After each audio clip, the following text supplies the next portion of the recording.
All right. Assalamu alaikum. Man, this thing always does this.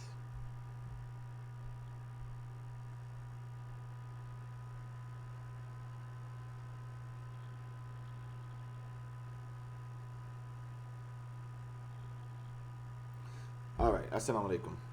In the name of Allah, most gracious, most merciful, we begin. All right. So we got a good show today for you. Another interesting topic. Something that I saw. I was looking online, and I came across this morning. And so I said, well, let me take a look at it and see what's going on, see what they're talking about. I mean, we're already familiar with Tawhidi. Call him Tawhidi, drop the Imam, because we know that he's not really an Imam of any masjid, any community, anywhere in Australia at all. There's been ample evidence to show this. The Australian Muslim community, Muslim organizations, all of them have confirmed that he's not an Imam anywhere in Australia. He's not the head of any community. So we're just going to call him Tawhidi. If we do call him Imam, we'll just say that just so people can know who we're talking about. But just to be clear, he is Tawhidi. He's not Imam of nothing. All right? So, like I said, wanted to, so I took a look at this recent show because we're familiar with him as well. I also want to look back and take a look at the interview he did with David Wood. Also, perhaps we'll do a critique of that one as well. But this is the most recent one that I saw after that one. So, inshallah, we'll see. Yes, assalamu alaikum to the brothers coming in and sisters as well, and others who may be tuning in to watch. Yes, the Eid is coming up soon, inshallah, and pray that you all have a good and joyous Eid as well. Before I begin, don't forget to please support your brother. Take the time out to support your brother, inshallah. And while I'm at it, if you would like to support us during the show, please utilize these links provided to you here. You can make direct donations there through it'll give you access to some of the various apps you can use, or you can use the apps in the description of the video directly. You can make a donation on Cash App, PayPal. You can become a Patreon supporter, which allows you to make a monthly pledge, whichever you feel is your best option to help support your brother, inshallah. All right. Like I said, if you want to become a Patreon, you can use this link here, and this can be done during the show while we're talking live. All right. Yeah, inshallah, we will be. I have contacted him, and inshallah, we will be doing a show. I will have a show. He said he wouldn't mind coming on, so we will do that show with C.R. Edwards, inshallah. The interview with C.R. Edwards, inshallah. All right, so don't forget to like the video. All right, don't forget to like the video. If you have Twitter, please post it on your Twitter, your Facebook, your Instagram. Let's let others know that the show has started, so they can come on and join in on the show. All right. And again, don't forget to like the video, because that'll help the numbers go up in the timeline on YouTube. Yeah. Okay. So. All right. So yes. So as you see, the title is a critique of Candance, Owens, and quote unquote Imam Tawhidi's interview. All right, we're going to be discussing that. So what we're going to do, here's what we're going to do now. Be prepared, everybody. I'm letting you guys know now. This made, we've done long shows before, but this is probably going to be a longer show. The interview itself, by itself, was an hour alone. All right, and I'm going to go through it and critique it. So be prepared that this is going to be one of our longer shows, inshallah. All right, it's going to be one of our longer shows. So be prepared for that. So whether you watch it right now live, or you watch this later, I'm giving you a heads up that this is going to be a longer show due to the fact that the interview itself is an hour. We may not go through everything. We're just going to cover some of the more important points, but we're going to critique this. And by the way, um, I'm trying to reach out to Candace Owens to see if she would bring me on her show.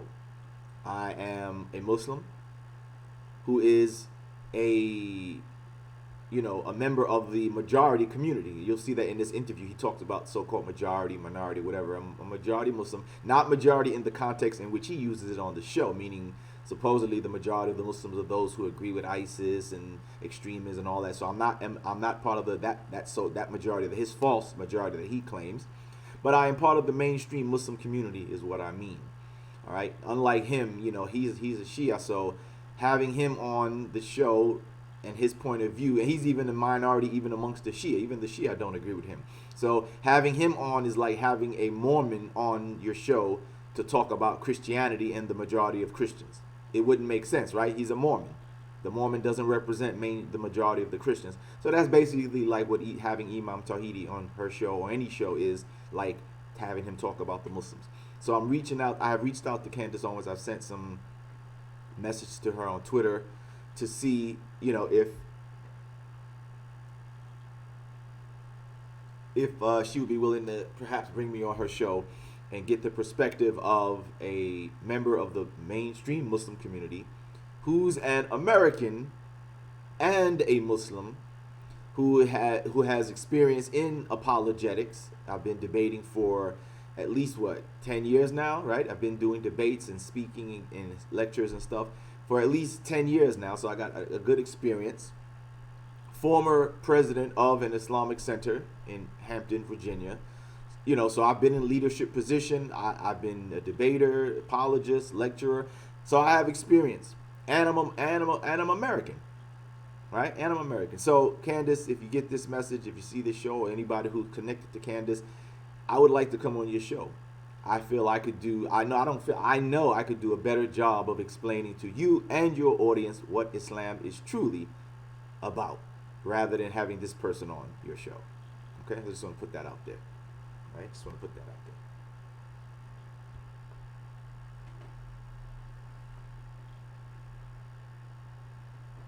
All right. So with that said, let's go ahead. Let me wait. Before I do that, let me send out another tweet. Let everybody know that we are actually live right now.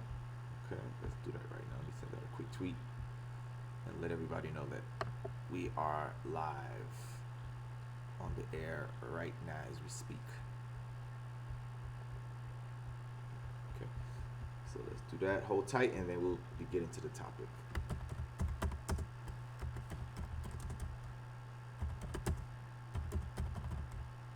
Okay, let's see here.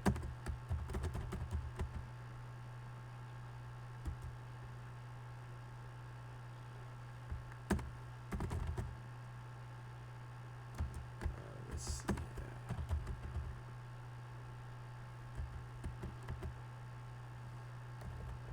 Hashtags about him. Let's see if they email peace hashtag.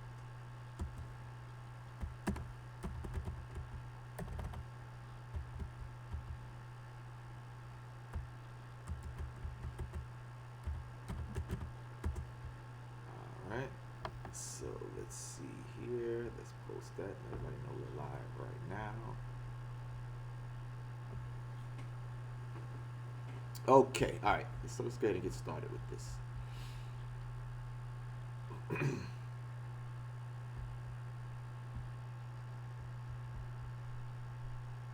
All right, so what we're going to do is we're going to show you the video, and we'll stop it along the way and give critiques of the interview. Okay, that's what we're going to do.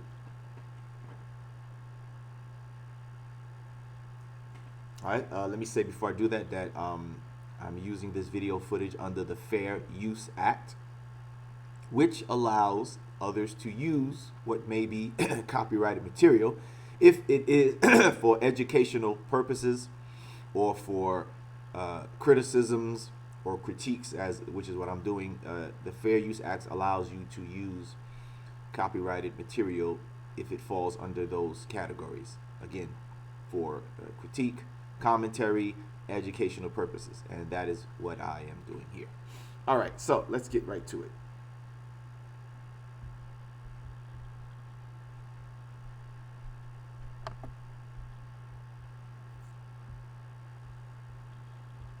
Owens show.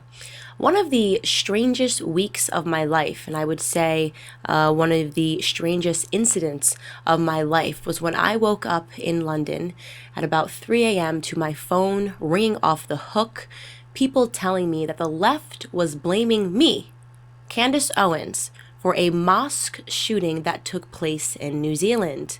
This was strange, of course, for a lot of reasons. First, All right, let's address that. The reason why they connected you with it is because, if I recall correctly, they say that the shooter referenced you. So this is why they were because they said he referenced you in some way or somehow, perhaps not in connection with Islam, but with the rhetoric of the danger of of the immigrants and the others who are coming into Western society, and in that sense. So believe that is in the context in which they blamed you or said that you had something to do with it, because the shooter said that you were one of the persons that had influenced him or inspired him or motivated him. And I would assume that it had to do with because you do talk about that. You do talk about. Matter of fact, you're going to see, everyone, that during this interview with him, that she brings that up. She brings up the thing about the Muslim birth rate. And remember what I told you about this birth rate stuff, right? What does that got to do with religion? What does the birth rate of a certain group of people have to do with the religion if you're criticizing Islam? Nothing. This has to do with bigotry. It is a form of racism. Okay? And so she falls. Remember when I told, whenever you hear somebody bring up this birth rate stuff, you know what's going on here. That's not just a criticism of Islam. Criticism of Islam is you criticizing Islam. You don't like that they pray 5 times a day. You don't like that Muslims don't eat pork. You don't like that Muslims don't believe Jesus is God or believe in the Bible. Okay, cool. Religious criticism. When you start talking about birth rates, what the hell has that got to do with anything? Right? What is the birth rate? And by the way, when they say birth rate of Muslims, it really ain't got nothing to do with Muslims. What they really mean is the birth rate of the Arabs. It's the birth rate of Arabs who come to Europe. That's really what it is, right? It's not really the birth rate of Muslims. It's the birth rate of Arabs, of Middle Easterners and Africans who come to Europe. But they put the Muslim thing on it because that's their target. And in reality, they should just say the birth rate of Arabs, the birth rate of Middle Easterners, the birth rate of immigrants. That's what they really should say. Because Muslim is just a religion. See? But that addresses that. Okay. first being that I don't talk about Islam.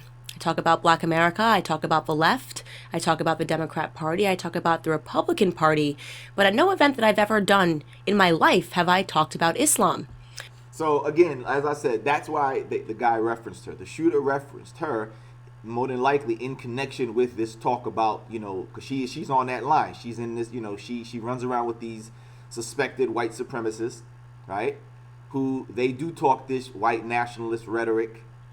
That's their thing. They talk this immigrant stuff, right? And of course, the majority of the people she's running around with are all these bunch of right-wing suspected white supremacists and white racists who use coded language. They won't say it that way, but they'll use coded language. Although some of the members of her group, Turning Point, have been exposed, right? Some of the head of chapters have been exposed as making blatantly racist comments. It's been exposed, but she keeps running around with these people. So she was referenced in the shooting by the New Zealand shooter due to the fact of her use of this type of anti-immigrant rhetoric. Destruction of Western civilization rhetoric, which of course, as we've said before, Western civilization is a coded word for white civilization, and the white way of life. That's the coded word. Just say Western. But that's what we see it means. Okay. So that's the connection in which she had been referenced, because again, the shooter said she was one of the people that he motivated him and inspired him. Okay. When I perused the articles that were accused, All right, let's jump ahead. is Imam Tawhidi. Welcome to the Candace Owens Show. Thank you very much for having me, Candance. So exciting to be here with you. You're like a Twitter person that I follow, and now you're in life. Sometimes it can feel like people are characters on Twitter. Indeed. I am very blessed to be here, and I'm a big fan of what you do, and, more power to you. Right. And I would say what you do is arguably more interesting and definitely more dangerous in terms of being an imam that speaks about reforming Islam. Let's stop right there. Again, he's not an imam. By the way, somebody last week posted the site. Was it you, brother Shazad Ali? Or was it the brother Sammy? Somebody posted the site. There's a website that's exposing brother. I think I saved it. Let me see. I think I might have saved it. But if you have that site, can you post that site again, please? Can you post that site in the text, in the comment section for people to see that? Very good site, had a lot of information, and it gave evidence. It gave evidence exposing him, showing that the councils, the Islamic councils, the Muslim councils in Australia have basically all agreed that he is not an imam of any community in Australia anywhere. They condemn him. He has no, matter of fact, the website even showed that the place where he claims that he got his supposed authority to be an imam, they even said that he's a liar. They even said that he did not get any degrees from them. It was Brother Sammy. Okay, Brother Sammy 701, if you join the show anytime during the show, please post that website again. Please post that website again. All right? It even showed that the place, the institution or university or whatever, Islamic Institute, Shia Institute, that he claims he got his authority to be an imam from, they even said that he didn't even get any authorization from them. That he has no degrees from them. He has no, he didn't get any degree. He didn't get anything from them. No certification, nothing. He has no credentials to be talking about he's an imam, a scholar, none of that. All right? Matter of fact, let me see if I have that. Let me see if I think I should have saved it as my favorites. Let me check. Because that website is very useful information for anybody who wants to, to check him out. Let's see here. Let's see.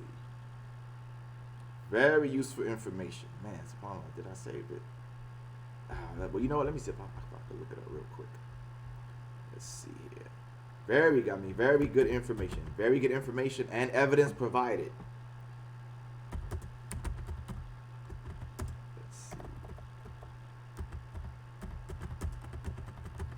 Let's see here. Very good information, man.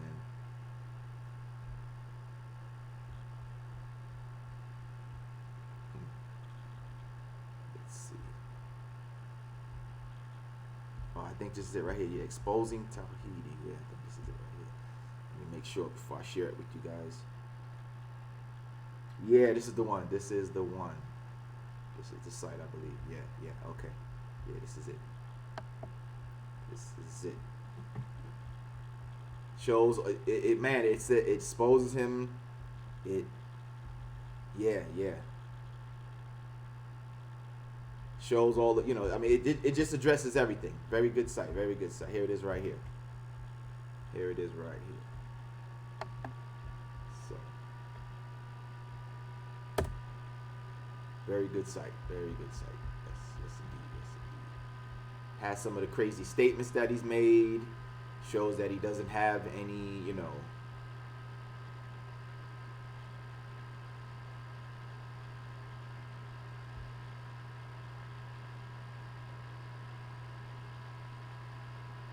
Yeah.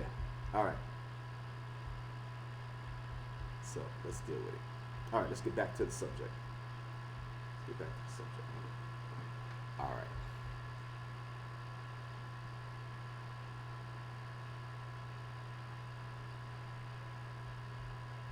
All right. So let's get back to it.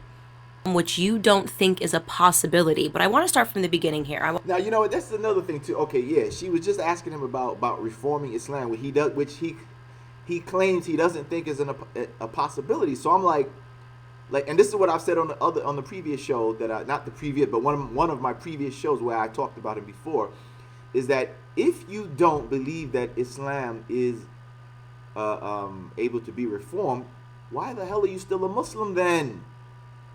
Just leave. Reject it. Follow another ideology. It doesn't make any sense to claim that you don't think that Islam is able to be reformed, yet you still claiming to be a Muslim. You still walking around talking about Imam. Just reject it. You go the other route and do the ex-Muslim thing, right? Go the other route and just say, hey, I'm an ex-Muslim. Islam is this. But what is this garbage, this nonsense about, Islam can't be reformed, but I'm still an Imam of Islam? What the hell? Like, what the hell, man? It makes no sense. You know what I'm saying? This is how you know this is a game. This is a charade. This is a fraud being played on people. Makes no damn sense whatsoever to be talking about, yeah, I'm still just like those other people. Oh, and I remember I mentioned the person a long time ago. I remember her name now. It's Irshad Manji. Irshad Manji. Her. That's the one I was talking about a while back. Where, same thing. Claims she's still a Muslim, but goes out of her way to denigrate, condemn, talk bad about Islam and Muslims. And I'm like, but then why claim to still be a Muslim though? What sense does it make to talk about you still Muslim, but Islam is this, that, bad, negative, but yeah, I'm still a Muslim? What the hell? This is a game being played, man. You know what I mean? Like, what the hell? Just say, hey, and I've even seen that some people have even called them out on that. Some ex-Muslims, some atheists have called these people out. Say, wait a minute, you just said that Islam is this and that. Then why are you still a Muslim then? Why are you still a Muslim then? If it's so bad and violent, then what the hell are you still doing in that religion? You know why he still claims to be? Because it's a game. It's a new game. They're inventing new games. First it was the ex-Muslim game, right? Then it was, okay, well, I'm still Muslim, but yeah, look, I'm a Muslim admitting that Islam is evil, this, bad, right? Irshad Manji was one of the first people who did this. Now it's the Imam of fraud. Now the Imam of fraud is now the new guy talking about, yeah, I'm still Muslim, but yeah, look at me, I'm Muslim, and yeah, I'm even saying that Islam is evil. Like, what the hell, man? People are playing games. And of course, it works. You get the fame, right? You get the fame, you get the fortune, you get the book deals. Yet people who are still standing for Islam, speaking out, refuting the lies, still condemning terrorism, but refuting the lies and the bigotry, we get nothing. We get nothing. I'm still trying to get 10 supporters on my Patreon. Matter of fact, I admit I lost one. I lost somebody, actually. Now I'm down back to 6. But these people get all the support in the book deals. What's going on? Why is that? And where are the Muslims who have the means to support and our agenda, but the help is not there? And by the way, thanks to those who are helping, thank you. To those who have helped me and donated, thank you. I appreciate it. Don't think I'm not appreciate. I appreciate your help. Thank you. However, I still have to say, where's the larger help at? Where's the larger majority of help that I should be getting? All right, like I said, I'm down to 6. I had 7 a few weeks ago. Now I'm down to 6, so I lost somebody. Still, I'm trying to get 10 people. 10 people. 10 people. I'm asking for 10 supporters on my Patreon page. I lost somebody. I got 6 now. I had 7. I needed that. At that time, I only needed 3. Now I need 4 again to get me to the goal of 10. But yet, these people are invited. They get the book deal. Now, I understand they're getting invited by the haters. I don't expect to get support from the haters, because this fulfills the agenda of the haters. What I'm saying is that where are the people who have our agenda, best interest at heart, and who are willing to do the reverse of them? They're supporting their people. They're bringing on their imam, the imam of hate, the imam of fraud. So where are the people who are in favor of the Muslims and willing to do and put forth just as much effort and sponsorship and funding behind those who are willing to tell the real truth about Islam and refute the lies, speak out against the hatred and the bigotry? Where's that at? Where's that at? You see? So,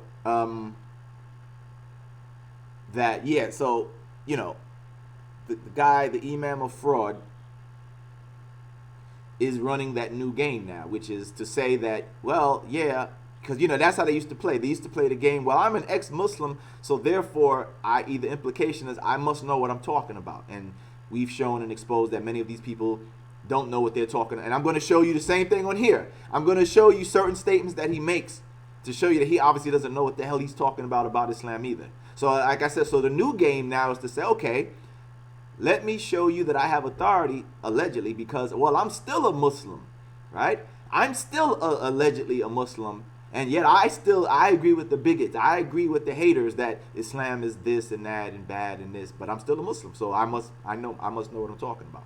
That's the new game. But I'm going to show you that he doesn't know what he's talking about either. You'll see that as well. All right, let's continue.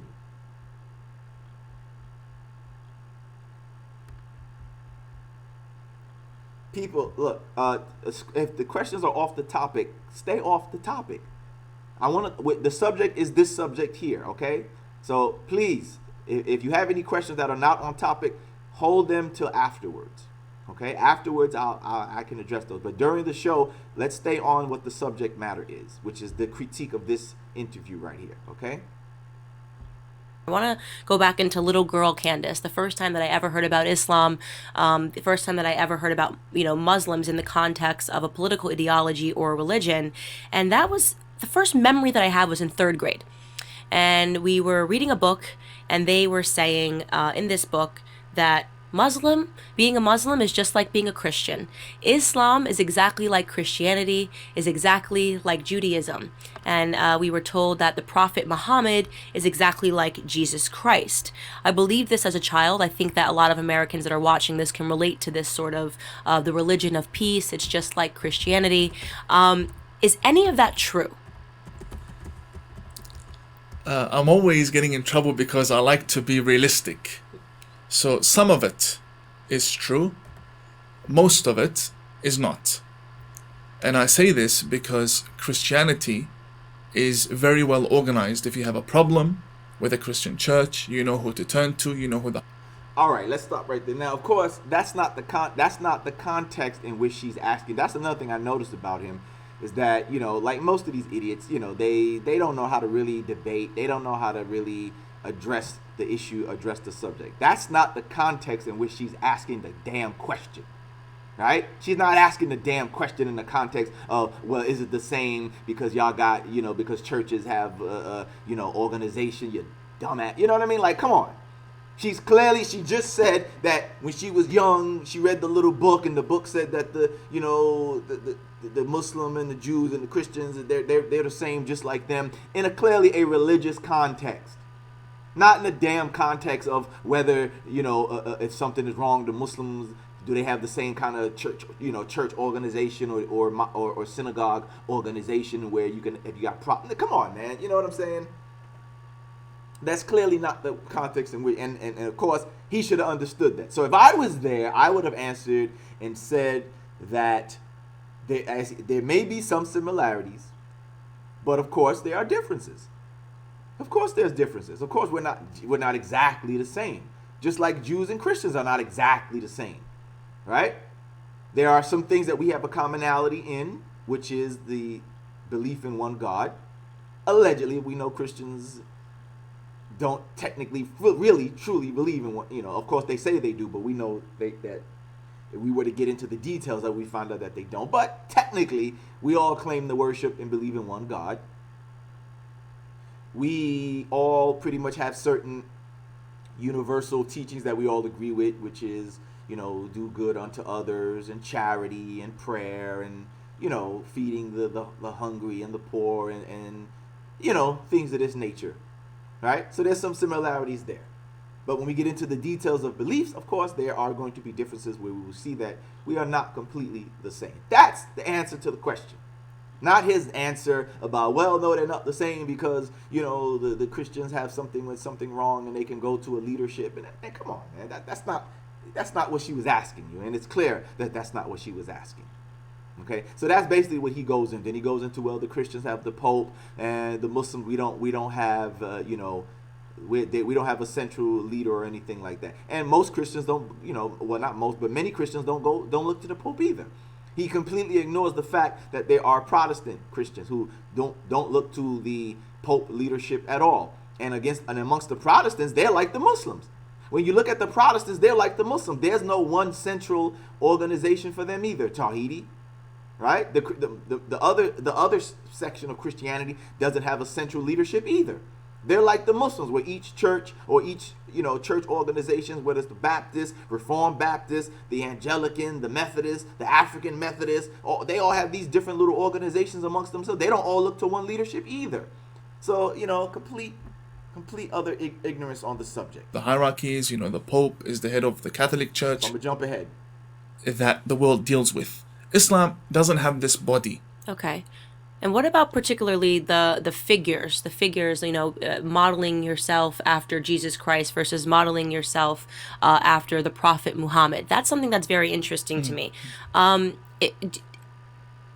just try to dissect that for a little bit, okay? So was the Prophet Muhammad, would you say he was a good man? Right.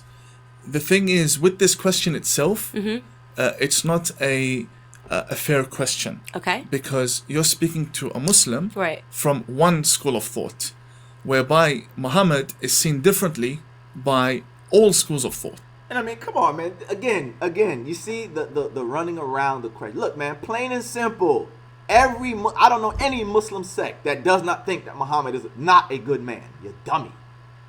So what do you mean it's not a fair question? I do not know of any Muslim sect that thinks that Muhammad was not a good man, right? Every Muslim sect believes that Muhammad indeed was a good man. He was the prophet of Islam. I don't know any sect. And if I'm wrong, please provide me the information for the Muslim brothers and sisters who watch this. I'm not aware of any sect of Islam that thinks that Muhammad was a bad man. So his question is, he's just answer the damn question. Do you as the so-called fraud Imam of peace believe that Muhammad was a good man?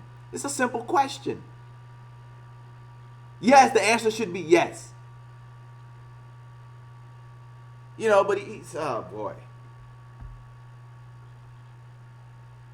Okay. So ISIS would say, yes, Muhammad went out, butchered, killed, did what he did, took slaves, booty, and that's the man we love, and that's what we're going to do, and we're going to follow him. Okay, so he did butcher people.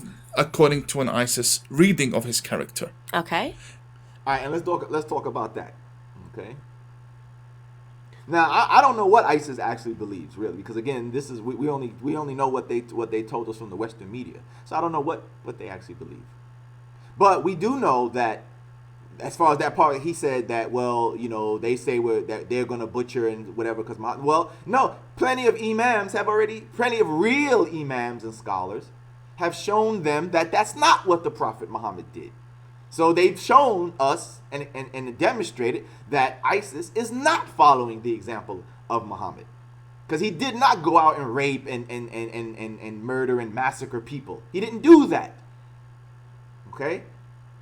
Numerous real imams and real true scholars of Islam have condemned ISIS and exposed that ISIS is not following the example of the Prophet Muhammad.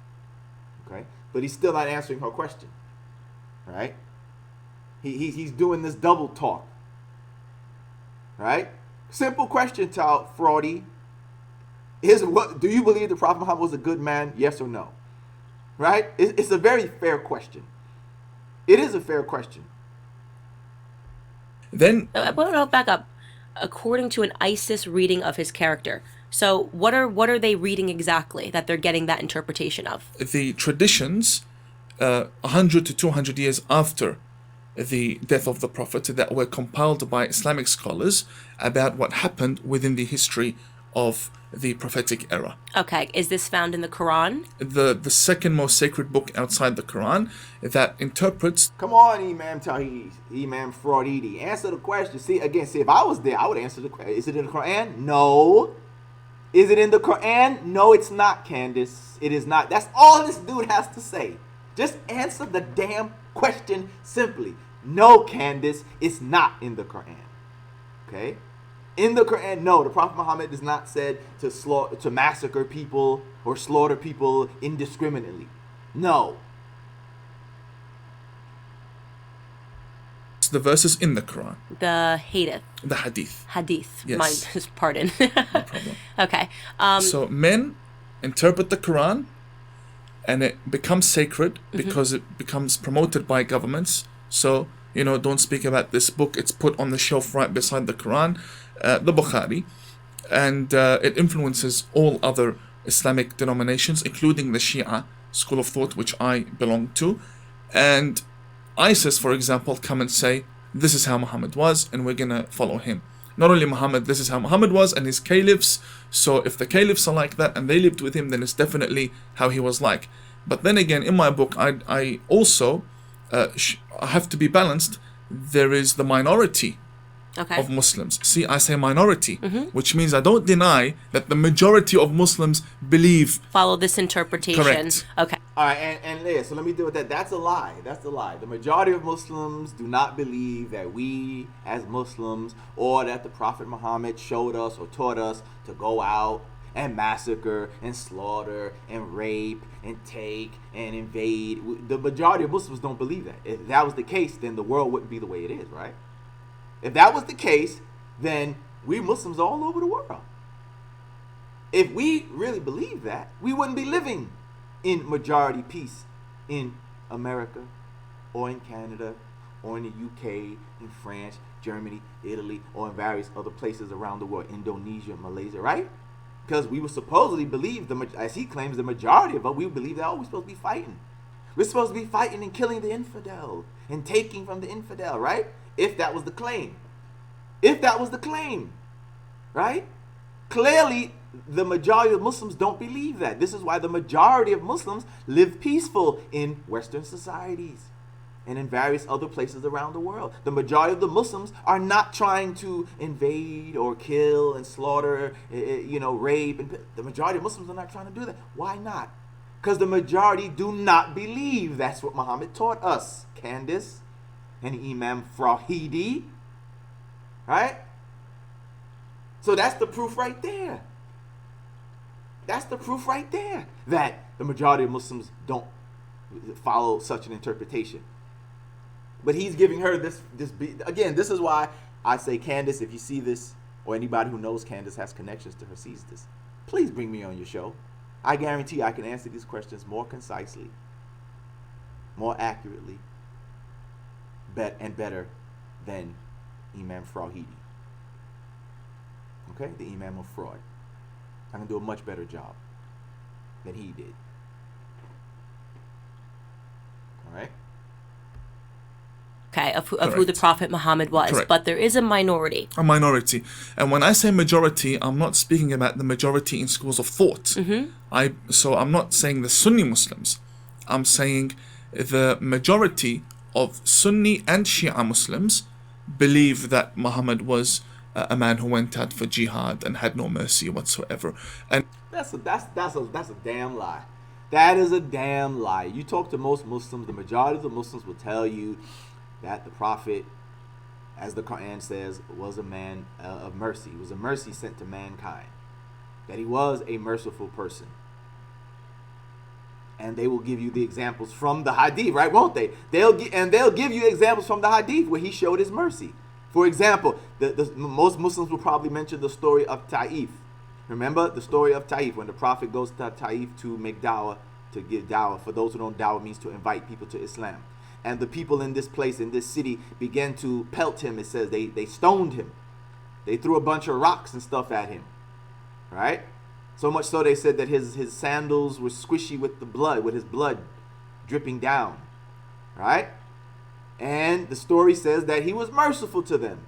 Instead of coming back with an army to slaughter them and murder them, it says that, it even says that the angel Gabriel came to him and even said that, look, he has permission from God to crush the mountain down upon this city, this town, this village, or whatever. And the story says the Prophet was merciful. He said, no, don't do any harm to them. Perhaps later somebody might be Muslim. Somebody might become a Muslim from their city. This is an example of a mercy. There's other stories that speak of his mercy that Muslims will tell you. There's an example of, they said that it was a Jewish woman who used to throw, they said she would throw garbage or spikes or something in his path that she knew that he walked every day. And one day it says that he came out and he didn't see the trash and the spikes and stuff that wasn't there. So he inquired about, what the lady, because he knew it was doing it. And it was said that I don't know if it was a lady or a person, they said this person or this woman fell ill. So it said he went to visit her. He went to visit her. He didn't say, oh, well, the hell with her, good for her. No, instead, he went to see how she was doing, the story says. This is what the Muslims will say. They won't say, oh, yeah, he was a merciless killer and a murderer and a bloodthirsty and we love him for that. No. They will say, no, he was a man of mercy. So this Tawhidi is a damn liar, man. But again, this is the narrative. He's selling this false narrative because this is how you make the money. This is how you make the money. Sell the bigots what they want to hear. Sell these bigots what they want to hear and you can get paid. Man, if I was a person with no scruples, no morals, no integrity, hell, right? I might be tempted to go that route. Cuz you get paid. You can get paid. You can make a lot of money. I wouldn't have to ask you guys to help me get 10 supporters on Patreon. I wouldn't have to ask you to donate to today's show. Please help me donate. Right? The money would probably be coming at me. People would be calling me saying, "Hey, I got money for you, brother Shadid." They would probably my phone would be ringing off the hook. My email would probably be filled with emails of people throwing money at me if I was to go that route. But he's lying. This claim that the majority of the Muslims believe that's a lie. And I'm speaking to you, Candance. Again, have me on your show. I can answer these questions much better and more accurately and honestly with evidence and proof to back up what I'm saying. It wouldn't just be that I'm giving you lip service or I'm trying to tell you I'm giving you a watered down version.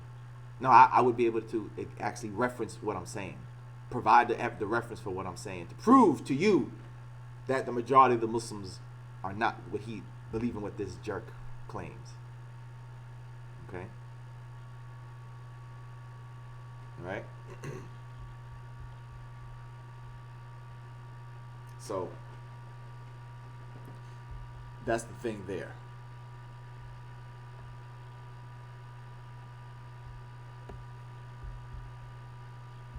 And I'm not saying they believe it because they studied it. Mm-hmm. I'm just saying they revere books that hold these traditions.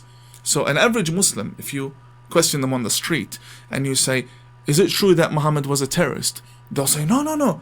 But in their own books, which they don't read because language barriers or they haven't been taught or only the Imam quotes it in Friday prayers. Again, another lie. I don't know what the hell he talking about. Muslims don't. I don't know what's he talking about. That the Muslims don't read it. The majority of the Muslims around the world, we have access to these books. That we read them and we see them ourselves. So what the hell is he talking about? That only the Imam reads it. They don't have access to it. Where's that at? Where's that at, sir? All right, where's that at?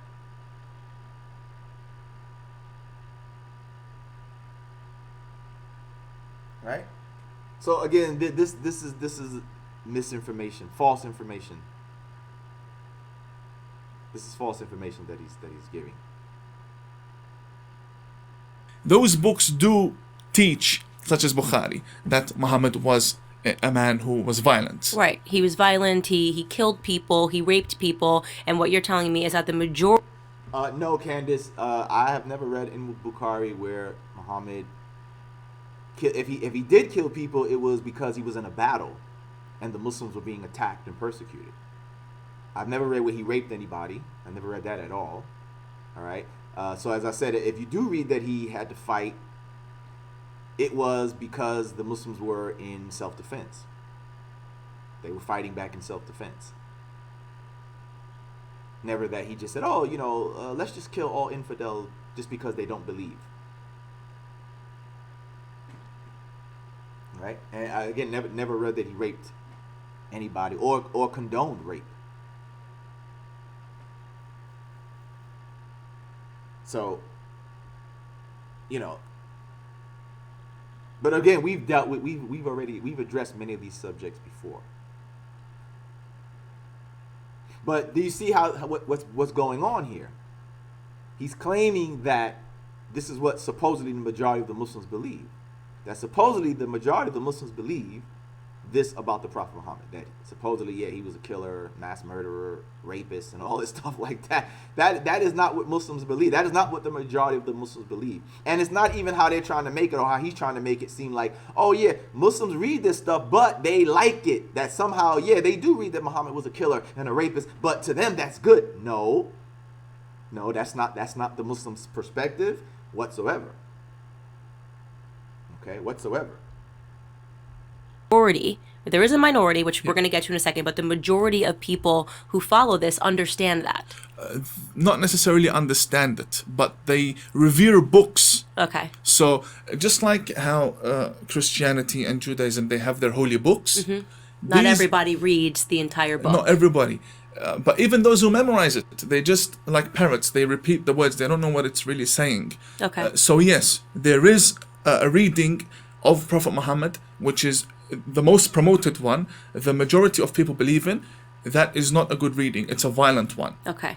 Then we have to give right to the minority. Okay. Because the minority, they also have a voice. Why only focus on the extremists? Because they have more money, so they can print more, they can get into government, they are more powerful, so their brand gets more attention. But the minority also deserve to be heard, and the minority believe that Prophet Muhammad was only continuing what Jesus had come with, what Moses had come with. And yes, there were times of conflict, but it was in self-defense. Now, the reality is that that's what the majority of Muslims believe, actually. See, he has to promote this false narrative because this feeds into the bigotry of these bigots, right? That's what they want to hear, that, the majority of the Muslims are bad. See? The majority. No, but the reality is that what he just said, that is the minority, is actually the majority. The majority of the Muslims believe that the Prophet Muhammad continued on from what Abraham and Moses and Jesus brought. The majority of the Muslims believe that, that there were conflicts, yes, but it was in self-defense. That's the majority opinion of the Muslims. That's not the minority. That's not the minority opinion. That's the majority opinion, in fact.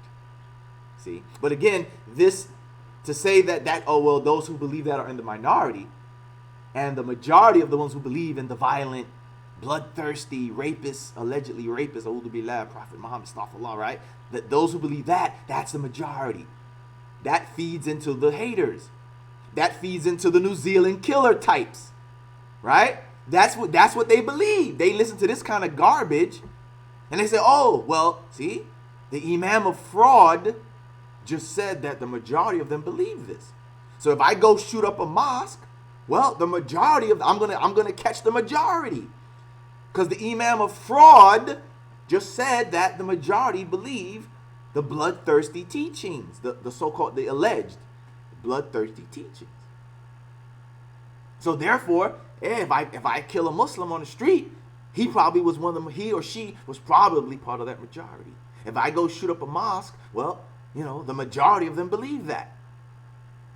This is why this false narrative, this rhetoric is dangerous. I've said this before. Many of you go back to many of my past shows, and I've said this consistently, that this is why this type of, these type of people and this type of false narrative is dangerous. It's putting people's lives in danger by spreading this idea that the majority of Muslims believe in some kind of extremist terrorist views, which is false. The majority actually believe that, yes, the Prophet Muhammad is continuing on from Abraham and Moses, Jesus, David, Solomon, etc. And that, there were conflicts, but the conflicts were in self-defense. And that raping is not allowed, and harming civilians is not allowed. Tawhidi. In fact, you mentioned Bukhari. It is those books that say that the Prophet said. Didn't I mention this in one of my previous shows? That the Prophet it is said that the Prophet said that when he had a battle, and after the battle, he saw that women and children had been killed in the midst of the battle. And then he gave a command that do not kill women and children. Do not kill the elderly. Do not, destroy buildings and trees. Do not harm the monks and those who, reserve themselves to the monasteries and stuff like that. That sounds like a merciful person, yes? That's what the majority of Muslims believe, Tawhidi. That's what the majority of them believe, Candace. This guy is lying to you.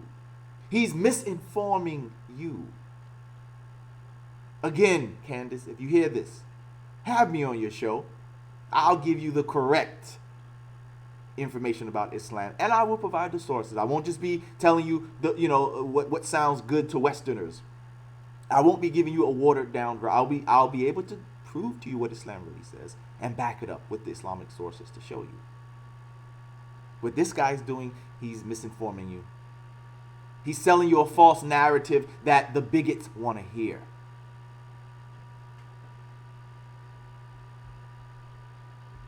And that's their reading of the Prophet Muhammad. Okay. Someone like me, I'm a social reformist, not a reformist in religion. I focus on changing the Muslim society, the Muslim mentality, because I see it is not only capable of being changed, it is already changing. And I can give you countries, the UAE, Oman, Kuwait, where Americans and British love to work there and live there and honeymoon there. And it's a Muslim country where they build synagogues and temples and churches. So a Muslim society can change. A Muslim religion can never change. Very interesting. So I say, if we... Now, right, what he said right there doesn't make any sense. If the religion itself is evil and dangerous, as he's claiming, I don't understand what the hell he's saying. But it sounds like he's saying that the religion of Islam itself is evil, is violent. Then why are you trying to reform it? Then don't even try to reform it. Just say, hey, Muslims, look, Islam itself is evil, bad, violent. Let's leave and go somewhere else. What do you mean reform them? Just tell the Muslims, hey, stop being Muslim. Don't even be Muslim no more. Right? Don't even be Muslim no more. Just let's all just get out of that religion and let's just, become secular. Let's just follow some other ideology. So he's like double speaking here. Right? Why continue to claim to be an Imam of Islam? Just say, hey, look, the religion can never be reformed. Therefore, stop being Muslim. Just completely leave it. Give up being Muslim completely and go on ahead and let's do something else. Let's become atheists. Let's whatever. Let's do something else. But whatever, let's just leave Islam. Why are you trying to reform the Muslim society? Just say, hey, Islam is bad. It's evil, violent.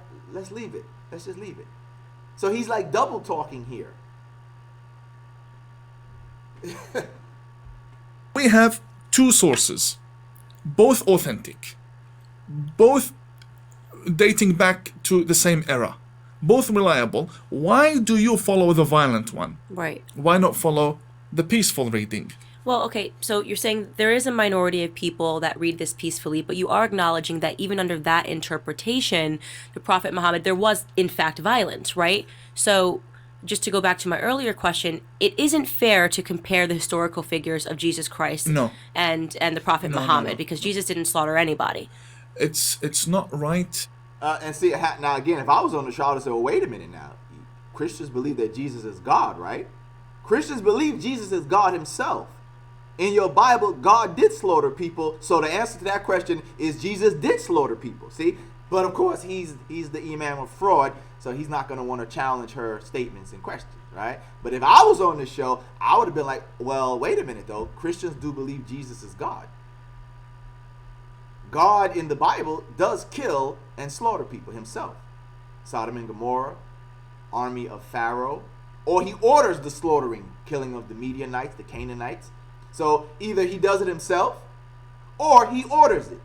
If Jesus is God according to Christians, then yes, Jesus did slaughter and kill people in your Bible. And as I showed on the previous show, one of the previous shows that I did where we talked about the hypocrisy, we showed you how the Bible, what it says about Jesus's return, and that when he returns, that if you don't believe that the man Jesus did it, and that was when he was God, okay, well, the man Jesus in human form, he will kill and slaughter when he comes back, according to the book of Revelation. See? So that's how I would have answered that question if I was on the show. I would have been like, well, wait a minute, Candance, hold on a second. Yeah, Jesus did slaughter. And if you don't accept that he was God in the Old Testament, well, then I say, okay, well, if that's the case, then he still is violent, because the book of Revelation says that when he returns, he will be violent. He will be violent when he returns. So either way you look at it, you got a violent Jesus. Whether he was violent as God when he was in God in heaven, or whether you believe that when he comes back and returns on his second coming, he's going to be violent then. Either way you look at it, Jesus was violent, or is going to be violent. So you can't get away with that one, right? You can't get away with that one. All right, you can't get away with that one. By the way, just before I continue, remember, please donate to help today's show. We got 10. It says I have 10 people watching right now. Fine. If everybody could donate $1, can everybody do that? Can everybody donate $1? 10 people, just $1. $10 total. Of course, if you can give more, fine. But can everybody who's watching right now, can everybody donate $1 to today's show? Just $1. That's all I'm asking for, just $1. 11 people are watching now, $11.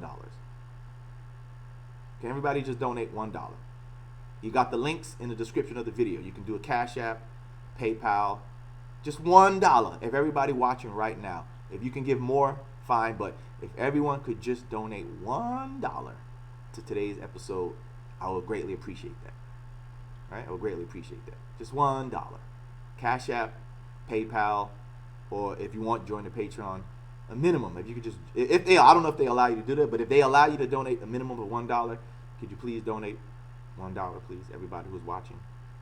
And everybody who watches this later, usually when I'm done with the show, I get, maybe 100, 200 views. If everybody who watches this stream afterwards, when it's not live, if you could donate $1 afterwards watching, that would be greatly appreciated. You would greatly help out your brother, inshallah. All right, let's get back to the show. By the way, let me see. Some people made some statements here. Like I said, everybody, Frederick, and those who making comments, I'll address the comments after the show is done, okay? So I do see what you're saying. I'm not intentionally ignoring you, but I want to try to stay on track, inshallah. I just want to try to stay on track. So I will get to you what you're saying, and after that. All right, so let's continue with Tawhidi. To compare, in my opinion, whether in self-defense or not, Jesus never killed anybody. It's not right to compare any.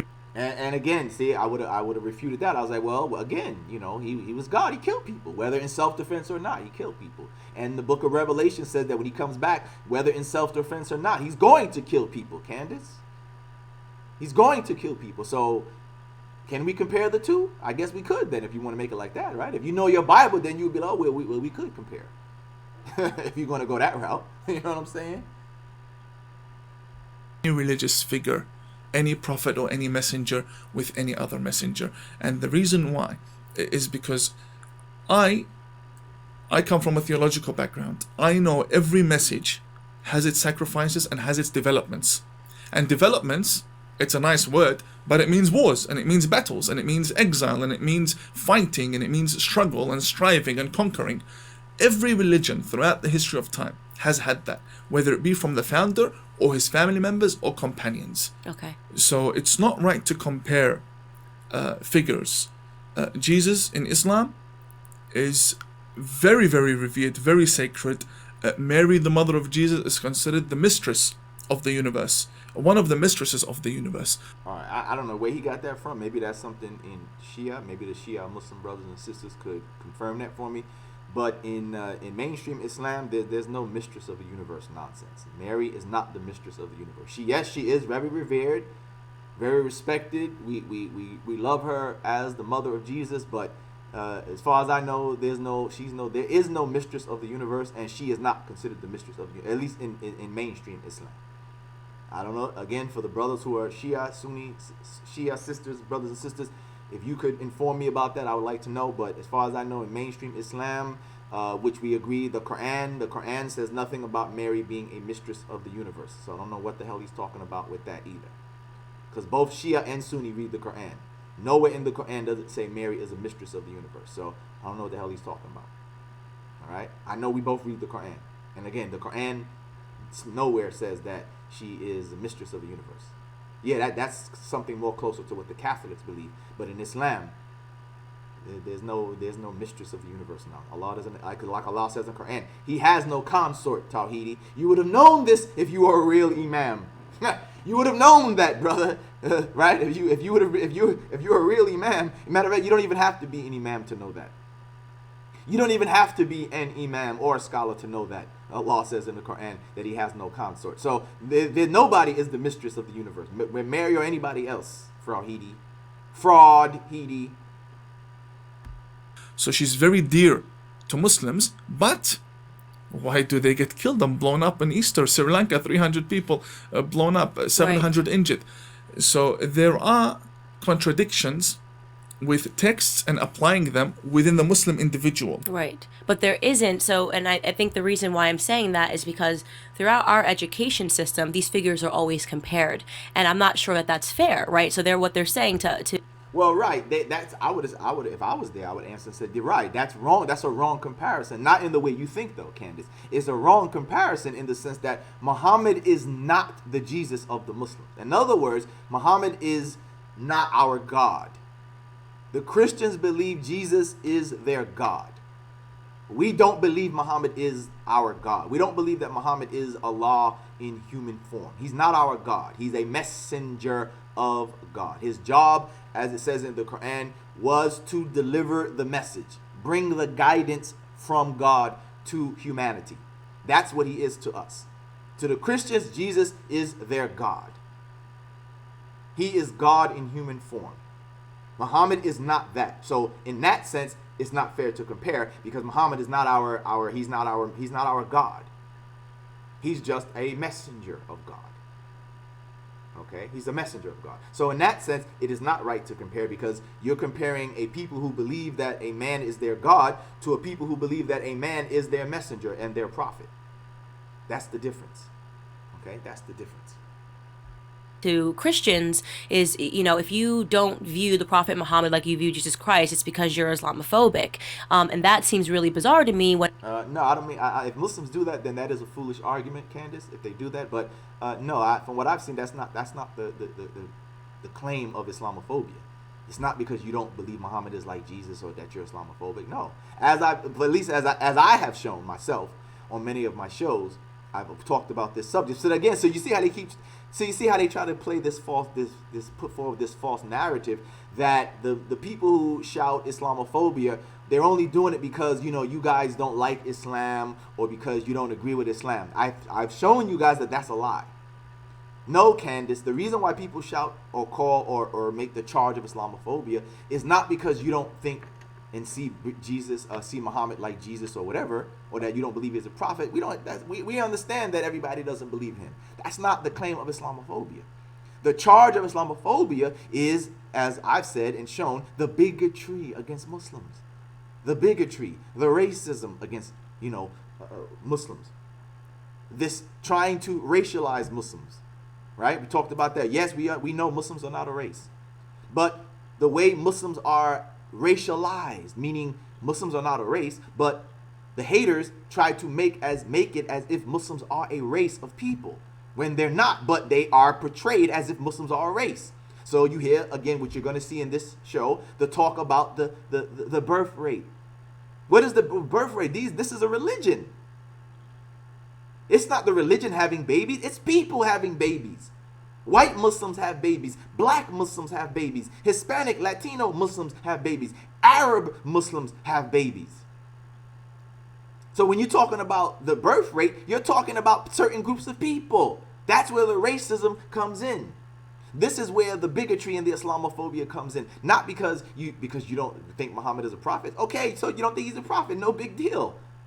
It's when you promote the bigotry against Islam and Muslims that we run and fall and make the charge of Islamophobia.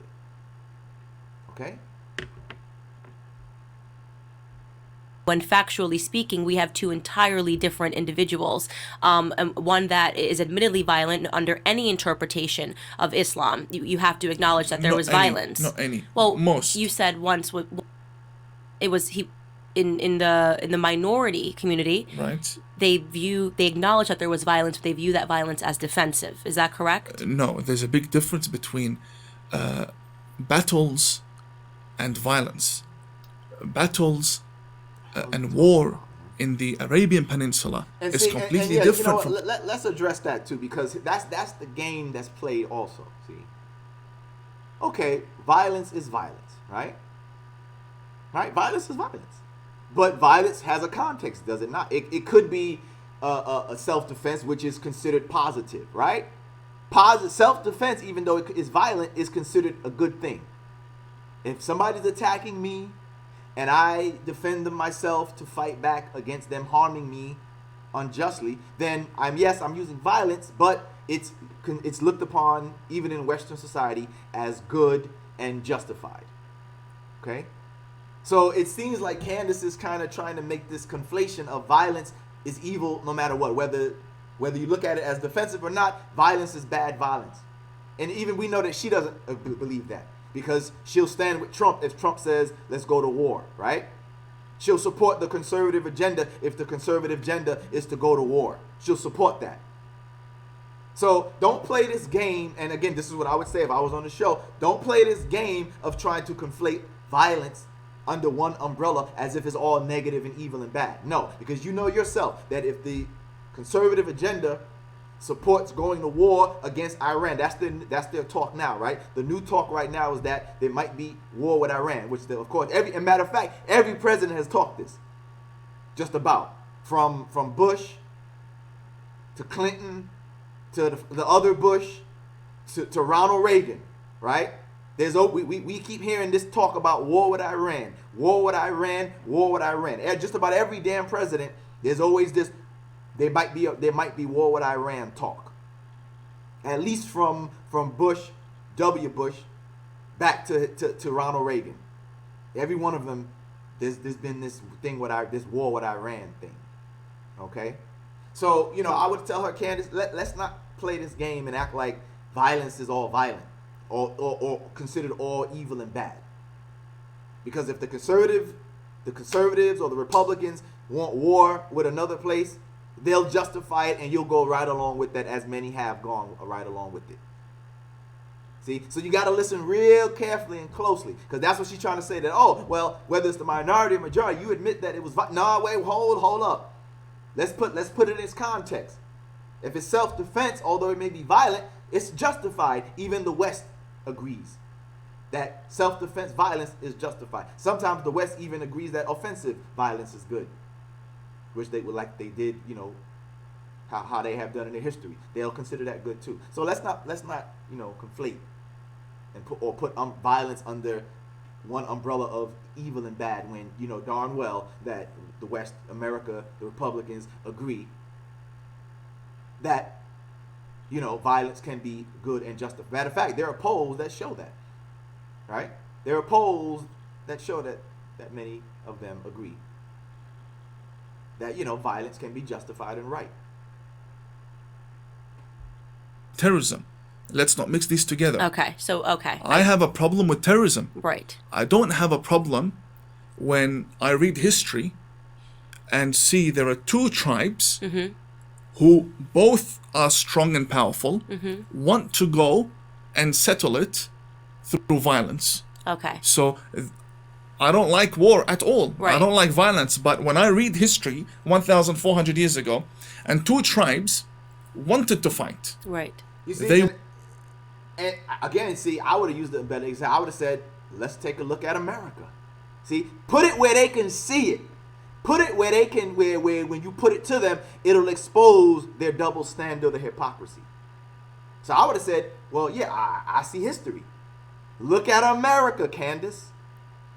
You had the British and the British colonialists here in America. They had a conflict with each other. The colonialists were getting upset with the Royal English Crown. Right? How'd they settle it, Candance? How did they settle it, Candace? They settled it with violence. George Washington, the Minutemen, fought against the British Redcoats, and the British Redcoats fought against the George Washington and what they call the Minutemen and the other colonialists. They didn't solve that conflict peacefully, right? So and we in America, we teach that. We celebrate it, right? In another month, we're going to celebrate it on July. We're going to celebrate that violence on July 4th. So please, Candace and Imam Tawhidi, right? Let's not sit here and act like, oh, all violence is considered evil and wrong. We agree that the violence that was done to get America independence from the British crown was justified, right? And good. We celebrate it every year. We celebrate it. We remember it. Why? Right? Because it got America, at least the white Americans, it got them free from what they felt was oppression and tyrannical governance of the British royal crown. You see? So don't try to put Islam under this different standard that, oh, you know, we're not allowed any violence at all, even if it's self-defense. Don't play that game, Candace. See, that's how I would talk if I was on her show. See? So I would say don't try to put it and act like, oh, you know, all violence is evil and bad. Even in the Bible there's violence, Candace. You know this, right? So, you know, let's not try to give Islam a different standard and act like, oh, well, you know, Islam is supposed to be holy and no violence and pacifist. Right, exactly. And be pacifist.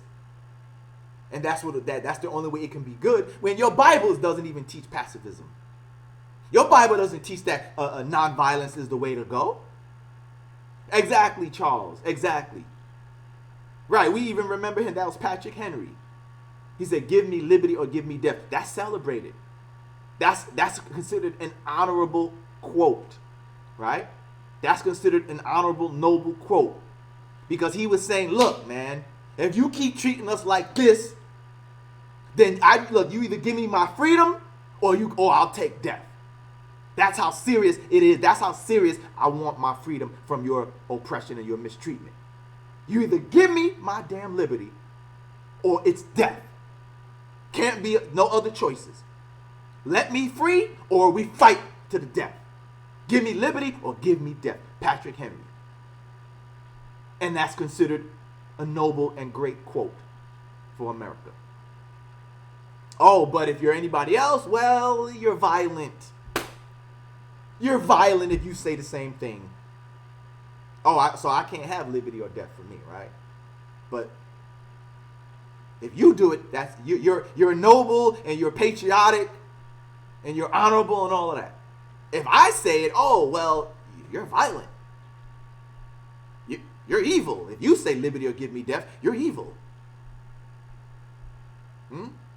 See the double standard? So that's how I would put it to Candace if I was on the show. I wouldn't be like, oh, well, this tribe and that. No. Put it where these hypocrites can get it and understand it. Put it where you could see, where you make them realize the double standard. Even if they don't acknowledge it, right? Even if they don't acknowledge it, they'll get it, and they may not acknowledge it to you. But in their minds, they will get it and they will understand that you are exposing the double standard. So that's the example I would have given. I would have said, well, Candace, you know, George Washington and the Minutemen versus the British Royal Crown and the Redcoats, what they call them, right? Violence. They use violence. They use violence to solve their problem, Candace. So in some instances, Candace, violence can be seen as good. The West agrees. Even the West agrees that, yes, violence can be good sometimes. So do not give Islam a different standard. We want the same standard that you hold to. If it's okay for you to fight sometimes and it be okay and good, why can't we do that? I'm not talking terrorism. I'm talking about, you know, justified fighting in self-defense, fighting against oppression, fighting to remove a tyrant or whatever. We should have that same standard. If it's good for Patrick Henry and George Washington and Thomas Jefferson and the Minutemen, Why the hell can't it be good for other people to do the same thing? You see? Oh, we know that, brother Charles. We know that. There's no doubt about that. We know. We know that. All right. All right, let's continue. He wanted both of them, so negotiations, and they came and they formed two alliances, and then they talked, and there was no going back. And you know how they always speak to each other. And in the laws of wars, especially in the Arabians, they presented the chiefs of each side and they speak to each other. Okay. Will you drop down your weapons and go back? There's definitely, I think, a definitive difference between terrorism, where you're slaughtering millions of innocents who have no means for wanting war, and as I said, the Prophet Muhammad never did that. The Prophet Muhammad never just went around slaughtering innocents. As I said, there's the hadith that says that when he saw after the battle that civilians had been killed, particularly it mentions men, women, and children, he ordered that when you ever go to battle, do not kill women and children. He ordered, that was his order. He made that order clear. And he instructed his generals to do the same. He said, when you tell the other, he said, when you're over the command of the soldiers, make sure you tell them that we don't do this. There's no killing of the women and children, the elderly, the monks in the monastery. He also said, there's one that says, he said, don't mutilate bodies. Don't do, don't be treacherous. Don't do petty evil things. You don't just go out and just start harming people just for the hell of it. You fight soldier, like I told you in one of my previous shows. Remember, it was soldier against soldier. Warrior versus warrior. Leave the children alone. Leave the women alone. Now, of course, if the women are soldiers and fighting you, then of course that's a different case. But in a general sense, the civilians are left alone. Don't harm the women and the children, the elderly. In other words, those who are not part of the fighting force, leave them. Leave them. An actual battle where two people come. I actually really agree with that statement. But, again, I don't deny that there were massacres. Even through the minority reading, I don't deny that. And I condemn it. But at the end of the... See, so now he's... Tawhidi, look, man, stop playing this game. Just say you're not Muslim no more. Because now you're contradicting yourself. Now you're saying that, even in the minority view, which he earlier said was the view that had the peaceful position. So now he's saying, even in the minority position, there is the massacres, the alleged massacres, and he condemns it. Well, okay, well then you just proved that you can't follow either way. If you're now saying that even in the minority position, which earlier you said was the peaceful one, but it's a minority, that there's massacres in there and you condemn it. Look, man, you're showing these people that you're a hypocrite. You're showing these people that you might as well just say, you know what? I'm out of Islam completely. That's what you might as well say. And some of them are on to your game. Like I said, I've seen where some of them have said, look, man, why are you still a Muslim then? Right? Why are you still a Muslim? You know what I'm saying? Like, why are you still a Muslim? Because if now you're saying that, the minority opinion also has massacres, but you condemn it, well then now you're saying that, you can't really follow either one. You can't follow the minority or the majority of Islam. You might as well just leave the whole thing. So he's not making any sense. But again, like I said, this is the new game. The new game is to now say, I'm still a Muslim. And look at me, look at me, everybody. I'm still a Muslim, and even I say that Islam is evil and violent, but I must be telling something because I'm still a Muslim. Therefore, here, pay me. Give me a book deal now. Right? Listen to me. I must know what I'm talking about because, look, I'm still a Muslim, yet I'm saying that Islam is evil. Of course, people are wondering, why the hell are you still a Muslim then? Why are you still following that ideology, right? Why are you still following that ideology if you believe that it's violent and evil and destructive and all of that? You know what I'm saying? It makes no damn sense whatsoever. Makes no damn sense whatsoever. You know what I'm saying? No sense whatsoever, man. Really, it really makes no sense whatsoever, man. For real. But like I said, that's the game. That's how you get the money, the publicity, the fame. As you can see, it worked. It worked for him. It worked for him. You see that? It worked for him. He's getting exactly what doing that brings you. He's all on TV shows. Candance has him invited. He's a famous guy now. He's a famous guy now.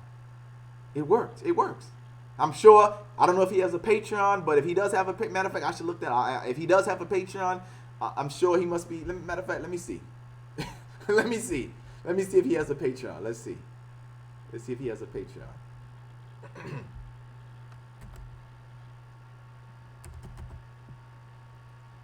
Let's see what his Patreon, if he has one. Let's see. I'm sure it's working for him, though. It's working. Let's see. Does he have a Patreon? Let's see. Let's see.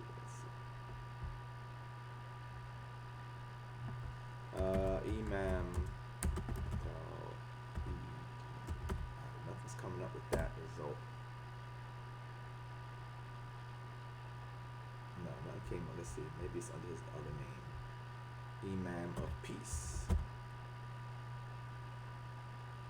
Let's see. Imam of Peace. Oh no, it came up with that. Alright. Let me see. Maybe is he on? I know he's on Twitter. Is he on Facebook? Not Twitter. He's on YouTube, right? Let's see if he has a YouTube page that leads us to his Patreon. Let's see. Let's see.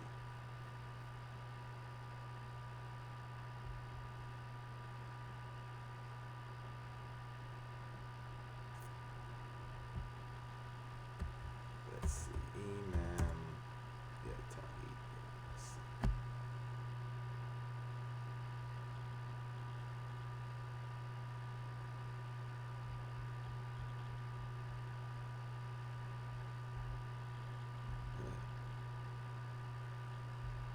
Does he have a YouTube channel? He does have a YouTube channel, right?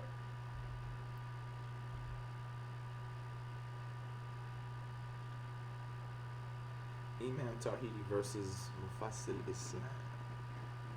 Is that the one they said that he got exposed? They said that he got exposed. Matter of fact, that might be the show that where the guy asked him and said, "Wait a minute, you believe this? Then why are you still a Muslim?" Yeah, I think that was one of those shows. Let's see. Does he? I don't know if he has it. He must not have a YouTube page on his own, huh? And know that he's on all these shows he's doing all these shows with people who hate Islam. Like when he did his show with David, he was like, "Oh, you're the one I had to see." I'm like, "Really? Really? Like, why if you were really a Muslim, why would you want to go talk to somebody like David? Unless you were going to debate and refute him, but why would you want to sit down and talk to this guy if you supposedly want to reform Islam or reform the Muslims?" Right? Yeah, I don't think he has a channel. It looks like he doesn't have a channel of his own. Does he have? I thought he would have a channel of his own, but it looks like I see people having. Oh wait, here we go. Here we go. Now is that really him? I don't know if that's really him. Maybe somebody just made a channel. It looks like this could be. Nah, this can't be. He only has 3,800 or 3.8 thousand followers. So this can't be him. Maybe it is him though. Maybe, let's see. I don't know if this is somebody who made his page, or maybe it is his page. All right, maybe it is his page. Let's see. Let's see if he has a Patreon.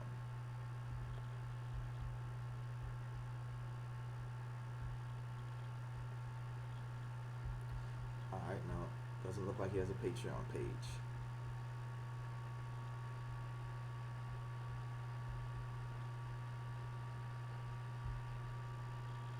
You said Imam Tawhidi Legal Fund. He wants a legal fund now. He has a legal fund. Alright. I'm sure he's getting his money. Alright, no, it looks like he doesn't have a Patreon page. Okay. So no, it doesn't look like he has a Patreon page.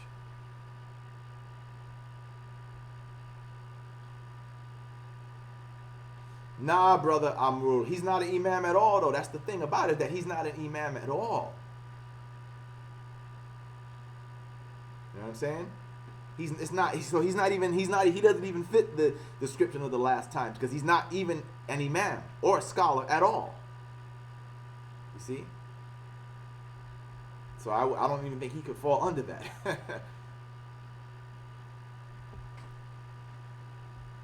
All right, let's continue though. The day, I have one reading that has 10 massacres. And it says this happened in history. Right. It was part, again, the development of religion. It's already developed. And this happened in history. And it does not mean that you go out now and do it. Right. The majority, such as Bukhari and so on, they don't put a limit to their jihad. They don't put a limit to their struggle against the disbelievers and spreading the word of Allah. Well, so here's the thing too. Here's another thing I want to talk about. The differences between the Bible and the Quran. That's another thing. All right, so hold on. Before we get to that, let me just address that too. Again, he's still giving this false narrative. It's clear that the majority of the Muslims clearly don't hold his position, that we believe that, there's no limit and we're supposed to be out right now slaughtering and fighting and whatever and massacring. It's clear that the majority of the Muslims don't believe that. The fact that the majority of the Muslims in America, in Canada, in the UK, etc., are not fighting. The majority of the Muslims in these places clearly do not believe what Imam Tawhidi is claiming. That's why tomorrow, which is Monday, we're going to work. The Muslims are going to work just like the rest of you are going to work. They're going to be at work tomorrow, working to pay their bills. Just like the rest of you non-Muslims are. Why are they going to be doing that? Because the majority don't believe that nonsense that he's talking. This is why the majority of the Muslims, even in Muslim countries, are not gearing up. Right? That's why the Saudis, the Iranians, the Egyptians, the Indonesians, the Malaysians, this is why they are not all getting ready, mounting in their army, ready to invade or fight America or the UK or France or Germany or Italy. Those places have the majority of Muslims, right? Malaysia has the biggest Muslim population. If that was the case, why aren't the Malaysians saying, hey, you know what? Let's all join the Malaysian military and let's go fight the infidels.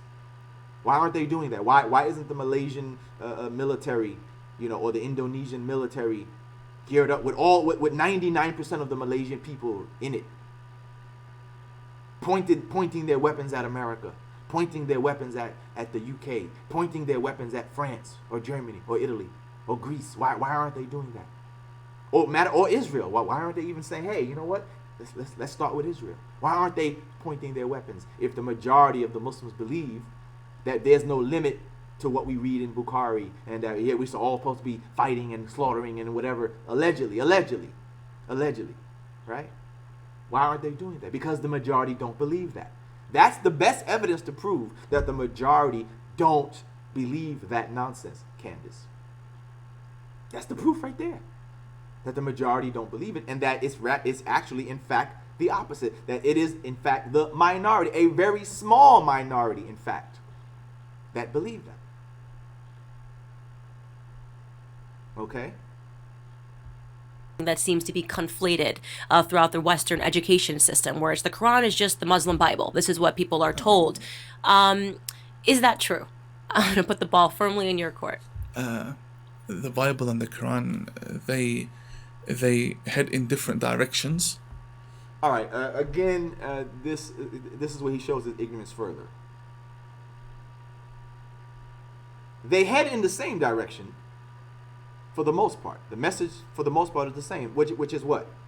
That there is a higher power, a God, who has instructions for humanity to live better with each other and to serve the Most High God.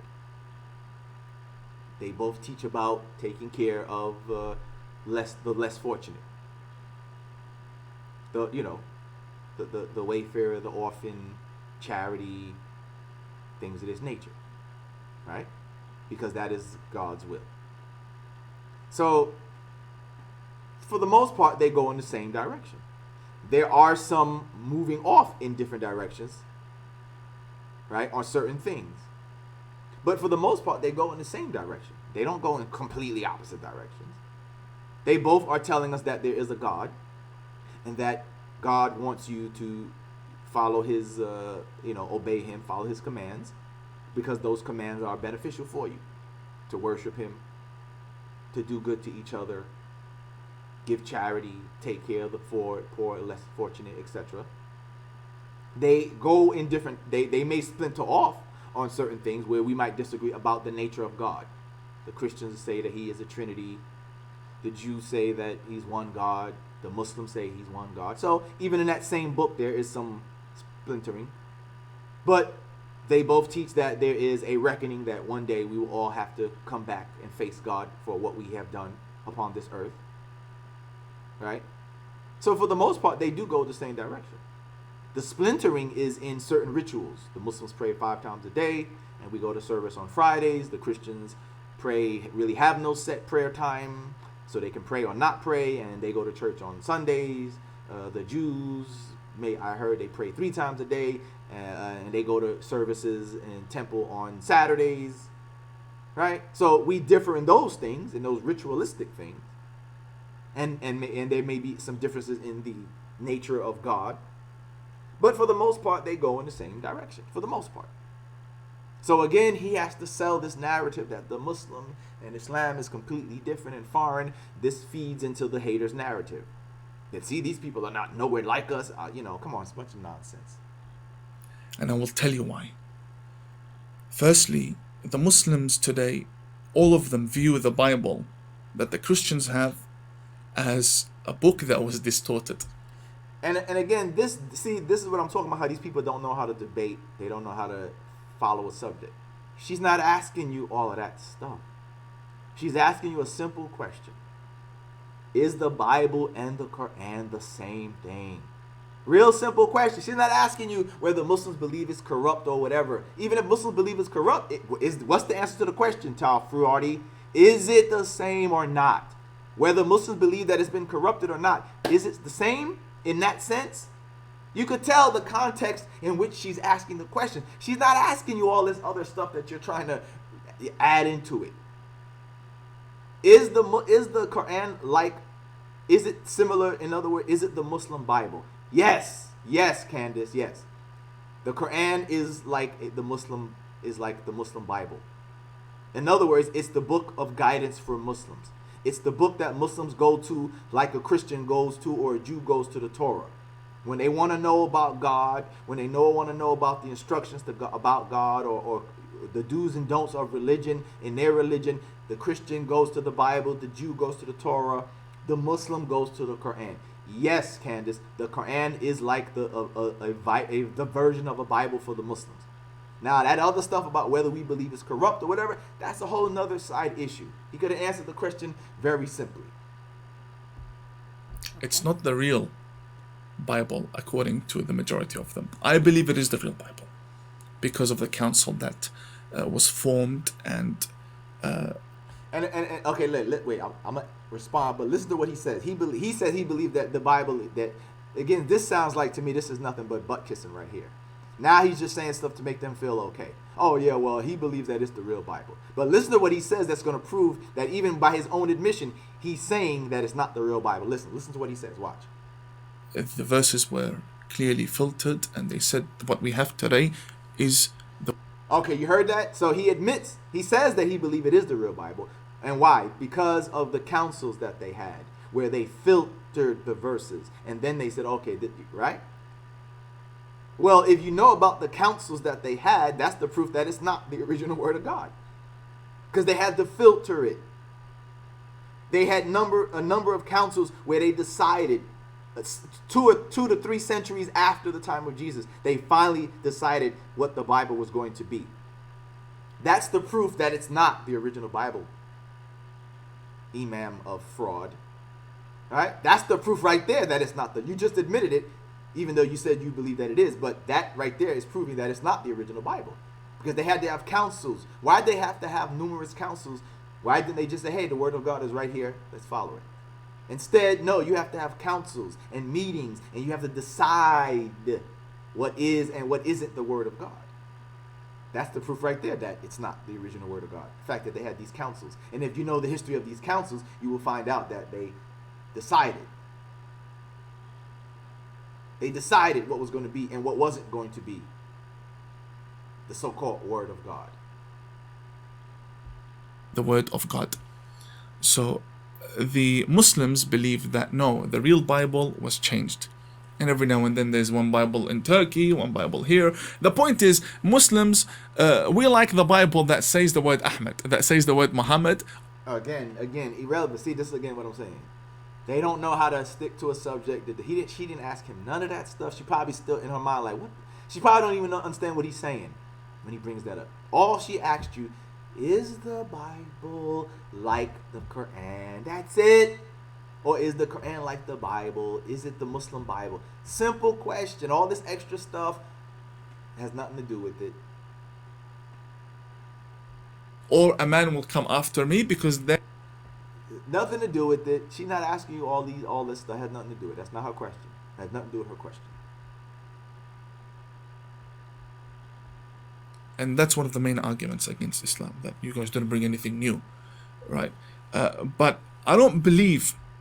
By the way, if the Quran didn't bring anything new, it's like the Bible, then that would answer her question further, wouldn't it? That, okay, then the Quran must be like the Bible then. Wow, I tell you. That. I believe that because it's one God, it's an Abrahamic religion, the Torah will have similar teachings in the Bible, and the Bible will have will find similarities with it in the Quran. These religions all have similarities with each other. Islam takes from Judaism, all normal. But Islam and Judaism, you can't put in the same sentence, right? So there is, and you can totally correct me if I'm wrong, but there is sort of this undercurrent of anti-Semitism that is almost written into the DNA of the textbooks. Now, I would answer, if I was on the show, I would have answered that. I said, first of all, it can't be anti-Semitism because Islam comes from a Semitic people, Candance. Number one. So it can't be anti-Semitic, because if it was anti-Semitic, it would be against itself. Right? Muhammad was an Arabian person. He's a Semite himself. The Arabian people are Semites, Candance. Arabic is a Semitic language. So let's not use the word anti-Semitic, because it can't be anti-Semitic, because it comes from a Semitic, right? The prophet of Islam is a Semite. The language of Islam, Arabic, is a Semitic language, Candance. So it can't be anti-Semitic. Okay? Number one. Now, if you mean, is it anti-Jewish, then let's say that. And then we would show that it's not anti-Jewish either. Right? We would show that it's not anti-Jewish either. But they misuse this word Semitic. Arabs are Semitic people. Arabic is a Semitic language. The Prophet Muhammad was a Semite. So he can't be himself anti-Semitic. When he was a Semite himself, he was from a Semitic culture. The language is Semitic itself. But essentially what she's trying to say or ask is, or say, is that Islam, is it anti-Jewish? Is it inherently anti-Jewish? And no, the answer is no. Right? No, it's not inherently anti-Jewish, Candance. Because he's going to mention this, that Islam recognizes, some of the prophets that the Jews accept. It accepts Moses, David, Solomon, Isaac. We accept these people as prophets in Islam. The conflict, which he doesn't mention though, and as a matter of fact, I'm gonna let it play so you can see that part where he won't address the real reason why there is where there seems to be some animosity towards Israel or towards some Jews. You can't put Muslims and Jews in the same sentence. Correct. And you cannot remove Islam from Judaism. Judaism is the foundation. The Kaaba, the black cube that the Muslims pray to in Mecca and circulate around, mm-hmm. The Kaaba was built by Abraham. Right. Abraham is a Jewish prophet. Mm-hmm. All right, now again, if he was a real Imam, he would know that Abraham was not a Jewish prophet. That's even in the Quran. Even the Quran says that Abraham was not Jewish. And the Quran, mashallah, makes a beautiful argument. The Quran uses a very logical argument. Allah makes a very logical argument on why Abraham's not Jewish, because he was before the Torah. How could Abraham be a Jewish prophet, Tawhidi, when Abraham was before the Torah? That's what Allah says. If you were a real Imam, a scholar, you would have known that. And again, once again, you don't have to be a scholar to know that. A simple, regular Muslim who read the Quran would refute your argument right there. The Quran tells us that Abraham was not Jewish, and logically he wasn't Jewish because he was before the tribes of Israel. He wasn't a member of the tribes of Israel. He's not a descendant of Isaac. Right? Abraham is not a child of Isaac, so he can't be Jewish. Tawhidi. He's not Jewish. Abraham's not Jewish. And the Quran makes that argument. It says that both the Christians and the Jews claim. But how could he be? He was before the Torah. Right, exactly. The Quran makes it clear that Abraham was neither a Jew nor a Christian. He was before the Torah, Allah says. So how could he be Jewish? How could he be Jewish? How could he be Jewish? He's before the Torah, Tawhidi. But a real Imam would have known that. A real scholar of Islam would have known that. Matter of fact, a regular Muslim who reads his Quran knows this, Tawhidi. So this is my point, that again, the ex-Muslim or the so-called anti-Muslim who's still Muslim, this shows you their ignorance. They expose themselves. If you listen closely, they will expose their ignorance. And this is an example of him exposing his ignorance right here. Right there, he just exposed his ignorance. How could he sit there and say that Abraham was a Jewish? When in the Quran it makes clear, and even if you weren't Muslim, logically speaking, Abraham is not Jewish. He's not a descendant of Isaac. He's not from any of the 12 tribes of Israel. He was not Jewish. Abraham didn't have the Torah. How could he be Jewish, Tawhidi? Imam of fraud, how could he be Jewish when even logically speaking, even if I wasn't a Muslim, I would still conclude that Abraham wasn't Jewish. But right there, since he's claiming to be Muslim, that exposes his ignorance right there. That right there exposes his ignorance, and these are the same mistakes that many of these so-called ex-Muslims, still Muslims who hate Islam Muslims make. They expose just listen carefully, and they will expose their ignorance in one way or another. Right? They will expose their ignorance in one way or another. So where does this, I guess what I'm trying to ask is that I think it would be fair to say that... Now, I want you guys to listen to this part, because this is the part where now he's going to ignore the real reason why there's animosity between Muslims and some Jews. Now, if I was on the show, I'm going to tell you how I would answer it. I'm going to let you hear it first, and then I would tell you, if I was on the show, how I would answer the question. Listen. That there is hostility between Muslims and Jews. Is that a fair statement to make? More than hostility, there's war. Yeah, okay, great. I want to try to hear carefully so I don't get myself in too much trouble. So where does that come from? Because from my understanding, it's in the textbooks that Islamics follow, right? It's in the textbooks that they should be hostile towards Jews. Is that correct? They must and obliged to be hostile. All right, stop right there. Now, he's lying, of course. He's lying. If I was on the show, first of all, I would say that's a lie. No, we're not obliged to be hateful or against Jews. That's a lie. Right? And I would tell her, look, Candance, the conflict comes between Muslims and some Jews because of Israel. That's where it comes from, Candance. Because of the mistreatment of Palestinians. Muslims around the world see the Palestinians as their Muslim brothers and sisters. And they see that how Israelis are mistreating and oppressing them. So that is why there's a conflict. That is why there's animosity towards Israelis and some other Jews, Zionists. That's where it really comes from. It's not because of anything that is inherent in the text. And history bears this out, Candance, I would say.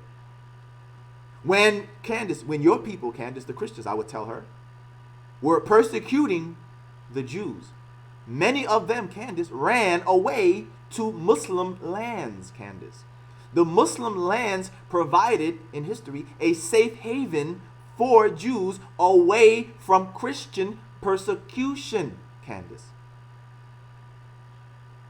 There were even some famous Jews who had been part of the Muslim governments, like when the Turks, right? When the Turks were in power. Maimonides, very famous Jewish scholar,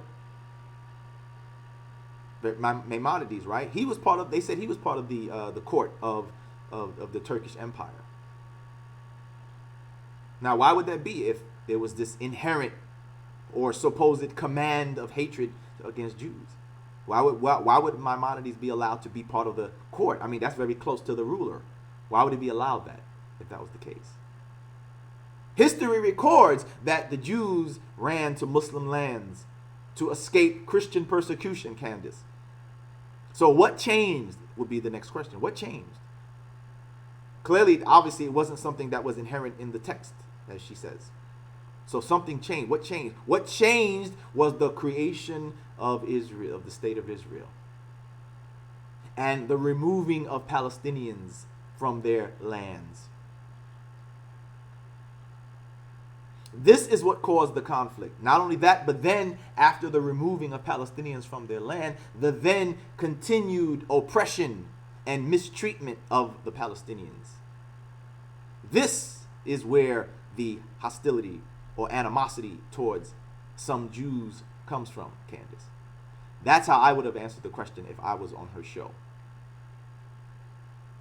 But Tawhidi, again, he's the, he has to play the narrative.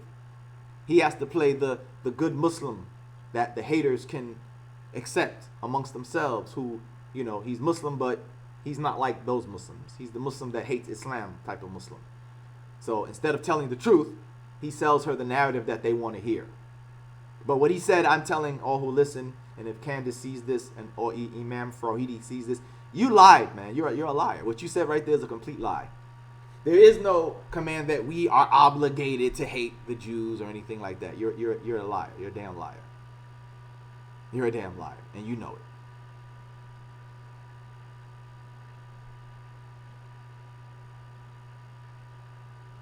it. Okay? He knows it. Or at least he should know he's lying. Or rather that he's wrong. If he's really learned, as he claims he is, then he knows that he's telling lies here on her show. Towards Jews. But so do you see it's a bit paradoxical to then say that, well, we got this from the Torah, but we're hostile towards Jews. So just can we make sense of that? Yes, we can. Time difference. Time. If we put everything into context, it will all be clarified. I'm a Shia Muslim. Shia Muslim means the Shia regime in Iran, they're Shia Muslim. Hezbollah are Shia Muslim. I'm a Shia Muslim. They're militants, I'm not. Okay. So we both believe in the same God, in the same Prophet, in the same foundations. One is an Islamist. They believe in violent means to spread the religion. I don't. But how can... And see, again, this is a further nonsense. Hezbollah and these other groups, the Shia groups, they're not fighting against Israel to spread Islam. This is another lie. They're not fighting to spread Islam. They're fighting to remove the oppression upon the Palestinian people. That's what their aim is. That's what their goal is. Their goal is not fighting to spread Islam. Because if that was the case, they would have been fighting. They would have been fighting before Israel, before the Israelis came there. They would have been fighting. They started fighting to remove the oppression from over them that is being done to them by the Israelis. That's their agenda. That's their motive. Tawhidi. Okay, Candance? So once again, if I was on her show, this is what I would have answered to that question. not justifying harming innocent civilians or whatever the case may be. But that's their motive. Their motive is not to spread Islam. Their motive is fighting back against oppression of the Israelis upon the Palestinian people. That's their motive. That's their inspiration for what they do. Not to spread Islam. So again, he is selling the haters the false narrative that they want to hear. That's what they want to hear, that you don't have, in other words, they don't want to hear a legitimate cause or reason to fight. Sell them the lame excuse that, oh, it's just, they're doing it because the religion teaches them. They don't really have any justification. They don't have any justified reason. They're just crazy, they're just crazy, insane extremists who are just fighting just for God in their mind. No. Their motive is they are fighting against the oppression and mistreatment that the Israelis have perpetrated upon the Palestinian people. That's their motive. That's their motive, okay? How can this be? So I'm trying to grapple with this. I just want to answer your question. Yeah, sorry. I get so interested. So you see, so again, I could do much better. I could do much better if I was on her show and she was talking to me than this fool. Than this fool is doing. Than this fraud is doing. I would do a much better job. Because I would tell the truth. I would say, no, Candance, the reason why is because of this reason. This is the reason. It's not because religion, it's because of the mistreatment. That's their gripe. That's their reason behind what they do. Not to spread Islam and some crazed, fanatic, religious craziness. It is because of the mistreatment that the Israelis have perpetrated upon the Palestinians that causes them to fight. That's what it is. Okay? Go ahead. Your question. Before 1979, we Shia, we never had a problem with the... Man, look, again, so now what he's going to do is he's going to try to say that it's the... it was the Iranian Revolution, and then the Iranian Revolution changed the narrative. No, sir. You dummy, man. The conflict started in 1948. Or really before 1948. But right, it started somewhere thereabout. A few years before 1948, and it reached its height 1948. But before 1948, or a few years before 1948, or somewhere thereabout, when the Palestinians were violated by having their land taken and given over to these foreigners unjustifiably through an act of colonialism, starting with the British. Right? See the Balfour Declaration. This is what started the problem. This is what started the problem. But of course, you can't, but again, I would say, because if I was on this show, I would say, because I'm not trying to kiss these people's ass. Right? I'm not trying to kiss the conservative right ass or anybody else's ass. So I would tell it like it is. No, Candance, the real reason is this. This is their reason for the animosity and the fighting, the mistreatment, the oppression, the abuse, the taking of their lands and their homes. That's the reason, Candance. Okay? The Jewish people. No problem. So again, what he said, like I said, he's going to try to genuinely believe, and that's the majority. Again, the problem, Candance, with my reading is that it's the minority.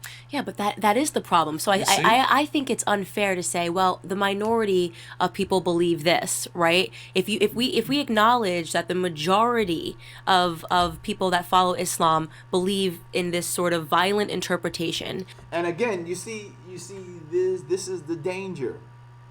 This is the danger. This is why I implore you, brothers and sisters, man. This is why it's so important that we have to amplify our voices, man. I don't know how much I can get it to you. And really get it to not only to the people who are watching now, right? Because there's only a few of us. There's maybe, how many people are watching? Okay, right now it says I only have 5 people, right? But we had 11. The highest I saw was 11. Sometimes we have more. But after I do these shows, later on, hundreds, maybe a couple hundred may watch, right? After the show is done, I look later and now the number goes up to 200, maybe sometimes, depending on the topic. 200 people. So not only am I talking to people who are watching right now, but even to those who watch it later, those who become the 200 or the 250 or the 379 that watch it later, or whatever number it is. You see what she's saying, and this is why I'm trying to ask you to help amplify my platform. I don't know how much stronger how to employ you and get you to understand. What they're saying is dangerous. That talk that the majority of us supposedly believe in, this violent interpretation, this is what gets Muslims indiscriminately killed. This is what inspires people to go to a mosque and shoot up any Muslims they see. Because you're being told the majority have this violent interpretation. Again, if I was on her show, I would say, no, Candace, that's not the case. The majority do not have the violent interpretation. The majority understand that Islam teaches that we can live in peace with non-believers as long as the non-believers are living in peace with us. Candace, that's chapter 60, verse 8. This is what I would tell her if I was on her show. This is how I would answer it. Not promoting and supporting this dangerous false narrative that the majority believe in, this violent interpretation. That's the stuff that gets Muslims killed. That's the stuff that inspired the New Zealand shooter. That's the stuff that inspired the other shooters who harm Muslim women indiscriminately. Who other shooters who have shot up Sikh temples thinking it was a mosque. This is the type of thinking that's dangerous, man. And this is why I'm imploring you to support my platform. Because what I'm saying has to be amplified. Don't you agree? What I'm saying needs to be amplified. It needs to spread beyond just Pal Talk and YouTube. We need to help me to expand and amplify my voice so much so that they can't ignore me. That they cannot ignore me. That they have to say, who is this? Who's this Shadid guy? Who is he? We're starting to hear a lot. Who is he? Let's bring him on the show. Bring me on Fox News. I'll challenge them. Bring me on CNN, MSNBC. Bring me on PragerU, Candace. Bring me on your shows. But we have to amplify, brothers and sisters. And even non-Muslims. I'll take your help too. If there's any non-Muslims out there and you like what I have to say, and you want to support and help amplify my voice, then help me do that. Help me do that. Because if not, what you just heard. The stupid ass Imam and fake Imam and her, the majority of them believe this. The majority have the violent interpretation. It's just not true. That's just not the facts, man. As I said, the proof is in the everyday interactions. The fact that the majority of Muslims tomorrow, as I said, they're gonna go to work and at their job. They're not putting on military uniforms. They're not loading up their weapons, getting ready to run down your streets to start shooting you and fighting with you. No, they're going to work with you. They're going to work with you tomorrow. Or they're going to open their stores, their businesses to supply you. That's the proof. The fact that if you look at the majority Muslim nations, that they haven't sent their armies to attack America or the UK or Germany or France, right? Indonesia, Malaysia, biggest Muslim populations on the earth. Yet their armies are not gearing up to come attack you. to invade you. The majority of the Muslims who are your next door neighbors, they are your doctors. They're your computer engineers. They're your tech, right? They're your tech persons. They're in your military, in fact. They're in your science departments. They're helping you advance your own nation more than they help themselves, in fact. They're helping you advance your Western nations more than they help the nations that they came from. They're not giving their scientific expertise to the country that they came from, whether it be Egypt or Saudi or Algeria or Iran. No, instead, they're helping America benefit from their scientific knowledge. They're helping the UK benefit. They're helping Germany benefit, France, etc. They're giving their scientific knowledge to your countries more than their own countries, which could use it, which we would agree, right? Saudi, Egypt, Algeria, Morocco, Iran, etc. They could use the expertise of these Muslim scientists who are working at NASA, who are working in the British scientific, government programs or whatever, right? Their own countries that they came from could use that information and that knowledge, but they're helping you do it instead. They're living peaceful in your own country. You know what? You know what? I was getting ready to say the same thing. I think I am going to do that because it's going to be too long. I'm only in 20 minutes of their video, and I'm already like how long into this? So I think you're right. I think I am going to break it up into part 2 and 3, and inshallah like that. All right. So I'm just going to do a few more minutes of this, and then we will. I think it's best that we break it up into some parts. I agree. All right. But as I'm saying here is that, but that's the proof that the majority of Muslims do not hold any violent interpretation. If the majority of us held the violent interpretation, this world would be in turmoil right now, right? If the majority of Muslims held that, this world, we'd be in World War III right now.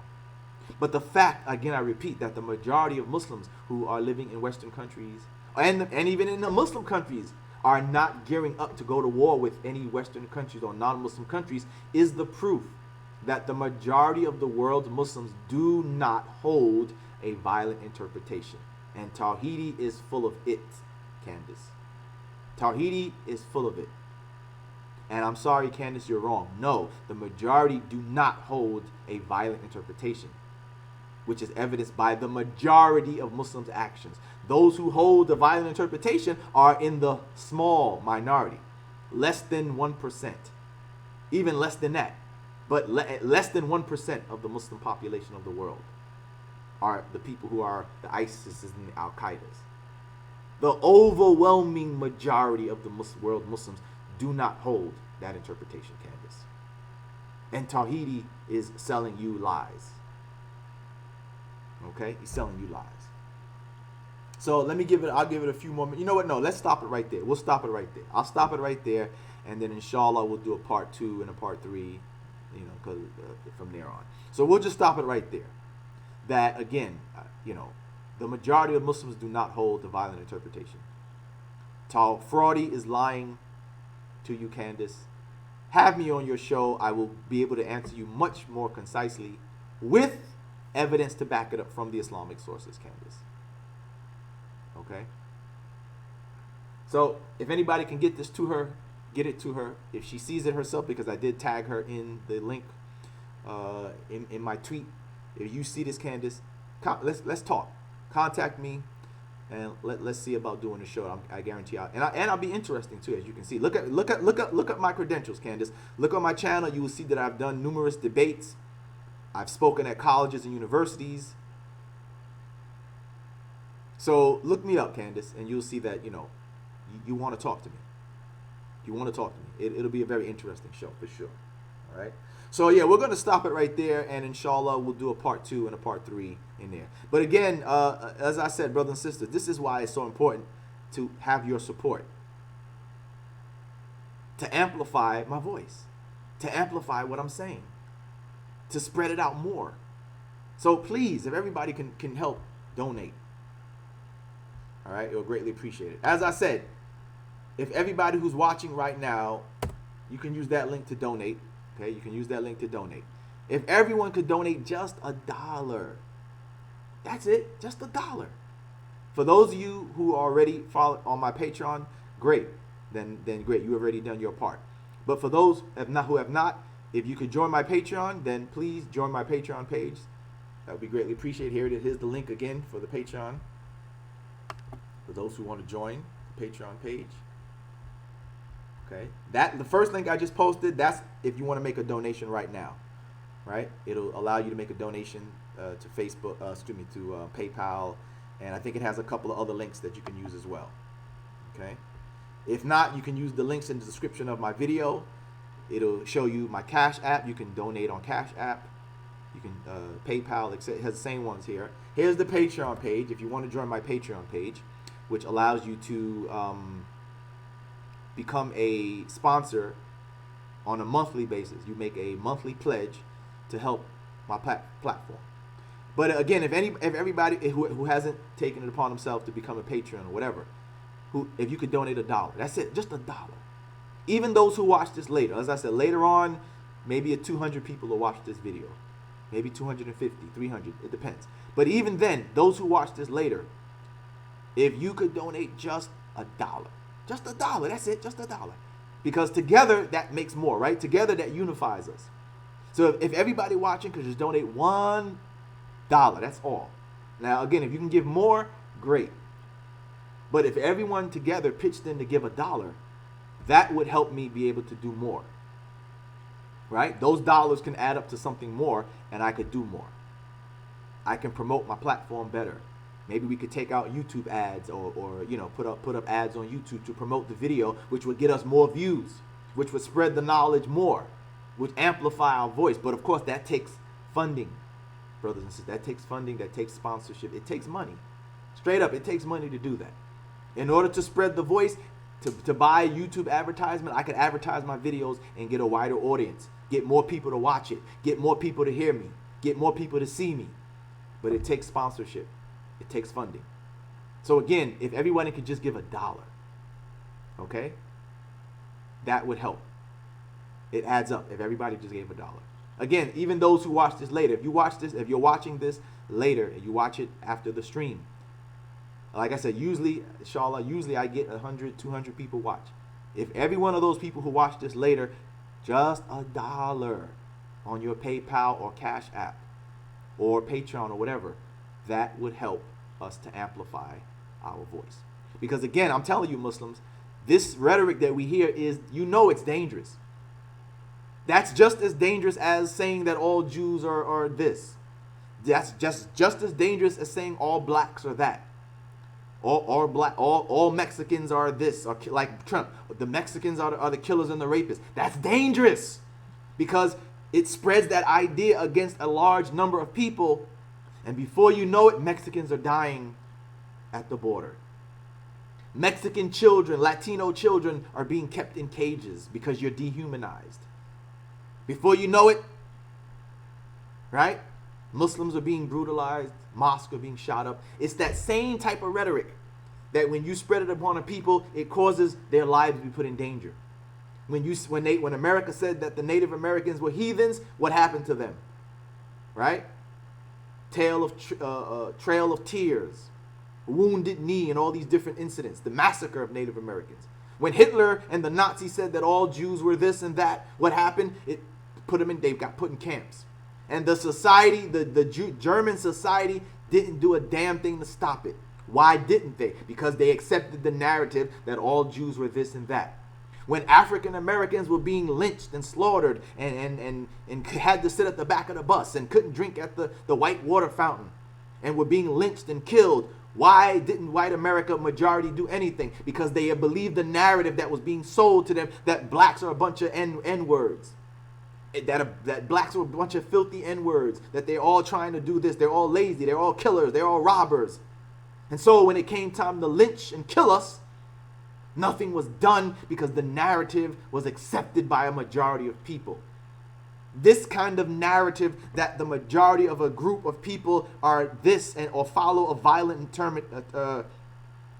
interpretation The majority of them are killers and rapists from Mexico. The majority of Jews are controlling the world, a conspiracy, this and that. That's what causes people to lose their lives. It's been done throughout history. We cannot allow it to happen again. How do we stop it? With information, with knowledge, with true knowledge and information. That's how it's done. That's why I'm asking for your support, please. I take my time out of my day to work, to do this. And of course, I do it, for the whether I get a donation. There's been plenty of times where I've done many hundreds of shows and never got anything. So it's not about getting the money. But again, I do recognize that in order to spread the word, it takes money to advertise. Somebody in another video talking about, why don't I do the camera? Okay, well, help me get a camera, bro. Somebody on my other post was like, well, why you don't do the thing? Well, if you help me get a camera, then you want me help? You want to see me? You want to see me? You want to see better quality? Well, help me get a camera, then, bro. You know what I'm saying? Like it takes sponsorship for this stuff. You don't think that show that Candance is doing? Somebody's paying for that, right? She found somebody to sponsor her. Now she has a show with nice cameras and camera angles and all that, nice microphones. That costs money. This stuff can't be done for free, brothers and sisters. It can't be done for free. It takes money to do it, especially if you want to do it and do it big. And again, that's not against Islam, right? If you look up the reasons or the categories for which zakat is allowed, one of the stipulations for zakat is to give it to people who are doing dawah. It is permissible to give zakat to the persons who do dawah. Why? Because it's understood even from back then. It takes money. Back then they had to travel. They didn't have cameras and all that, but they had to travel, so they needed to eat. Their job was to do dawah, but they needed money to eat, to still provide for their family while they spread the word of Allah. Same thing today. Today we do it through this, right? Through electricity. I got to pay internet, cameras. You got to spend to promote, to put it in the newspaper, or to promote it on the internet, or promote it on YouTube or Facebook, right? Or Instagram. They have ads that you can pay for. It takes money though. If you do a billboard about Islam, it takes money. If you print a bumper sticker about read the Quran, it takes money to print it. So it's permissible in Islam, it says, to give zakat or sadaqah towards those who do dawah. I'm one of those. Help your brother out, inshallah, please. I say all that to say, just help your brother out, please, inshallah. All right, please. So, all right, I'm going to end it on that note. If you have donated, I thank you. May Allah reward you. For those who will donate, who watch this later and you donate, may Allah reward you. May Allah accept. And we're in Ramadan too, so you get more blessings. Don't forget that too. Let me add that. We're in Ramadan right now. It's almost over. So if you give something now in donation, your donation gets even extra blessings and reward on top of it. So we're in the month of Ramadan. So take hold of the blessings of Ramadan and get even more blessings for donating to your brother during Ramadan. Of course, keep donating after, but you get more even then. All right, so yeah, I agree with Brother Amarul Afiq that this is very long, so I'm going to break it up. So this will be part one. And then inshallah we'll see if we can do a part 2 and a part 3 or whatever on that. All right, and spread the word. Don't forget, like the video, spread it around, spread it to Candance, spread it to Imam, Tawhidi. Let's spread it around, and let's see if we can get, maybe Candance will invite me on her show, inshallah, and we can answer and do a better job than he did. All right, brothers and sisters, and those non-Muslim friends and watchers, thank you for watching. I'll see you on the next show. For the Muslims, may Allah accept our Ramadan. It is the last 10 days, almost over. So I pray that Allah will accept our fast. And may you have a joyous and beautiful Eid, inshallah. Oh, yeah, I forgot. Yeah, Freddie, you said that, or you said you confronted Wood on 929 in one of his live chats. The name I used was Porno Bomb. Look how he reacts. I gave the sealed nectar reference. Okay, cool.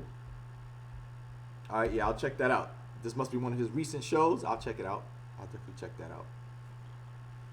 All right. All right, take care, and I'll see you guys on the next show, inshallah. Assalamu alaikum.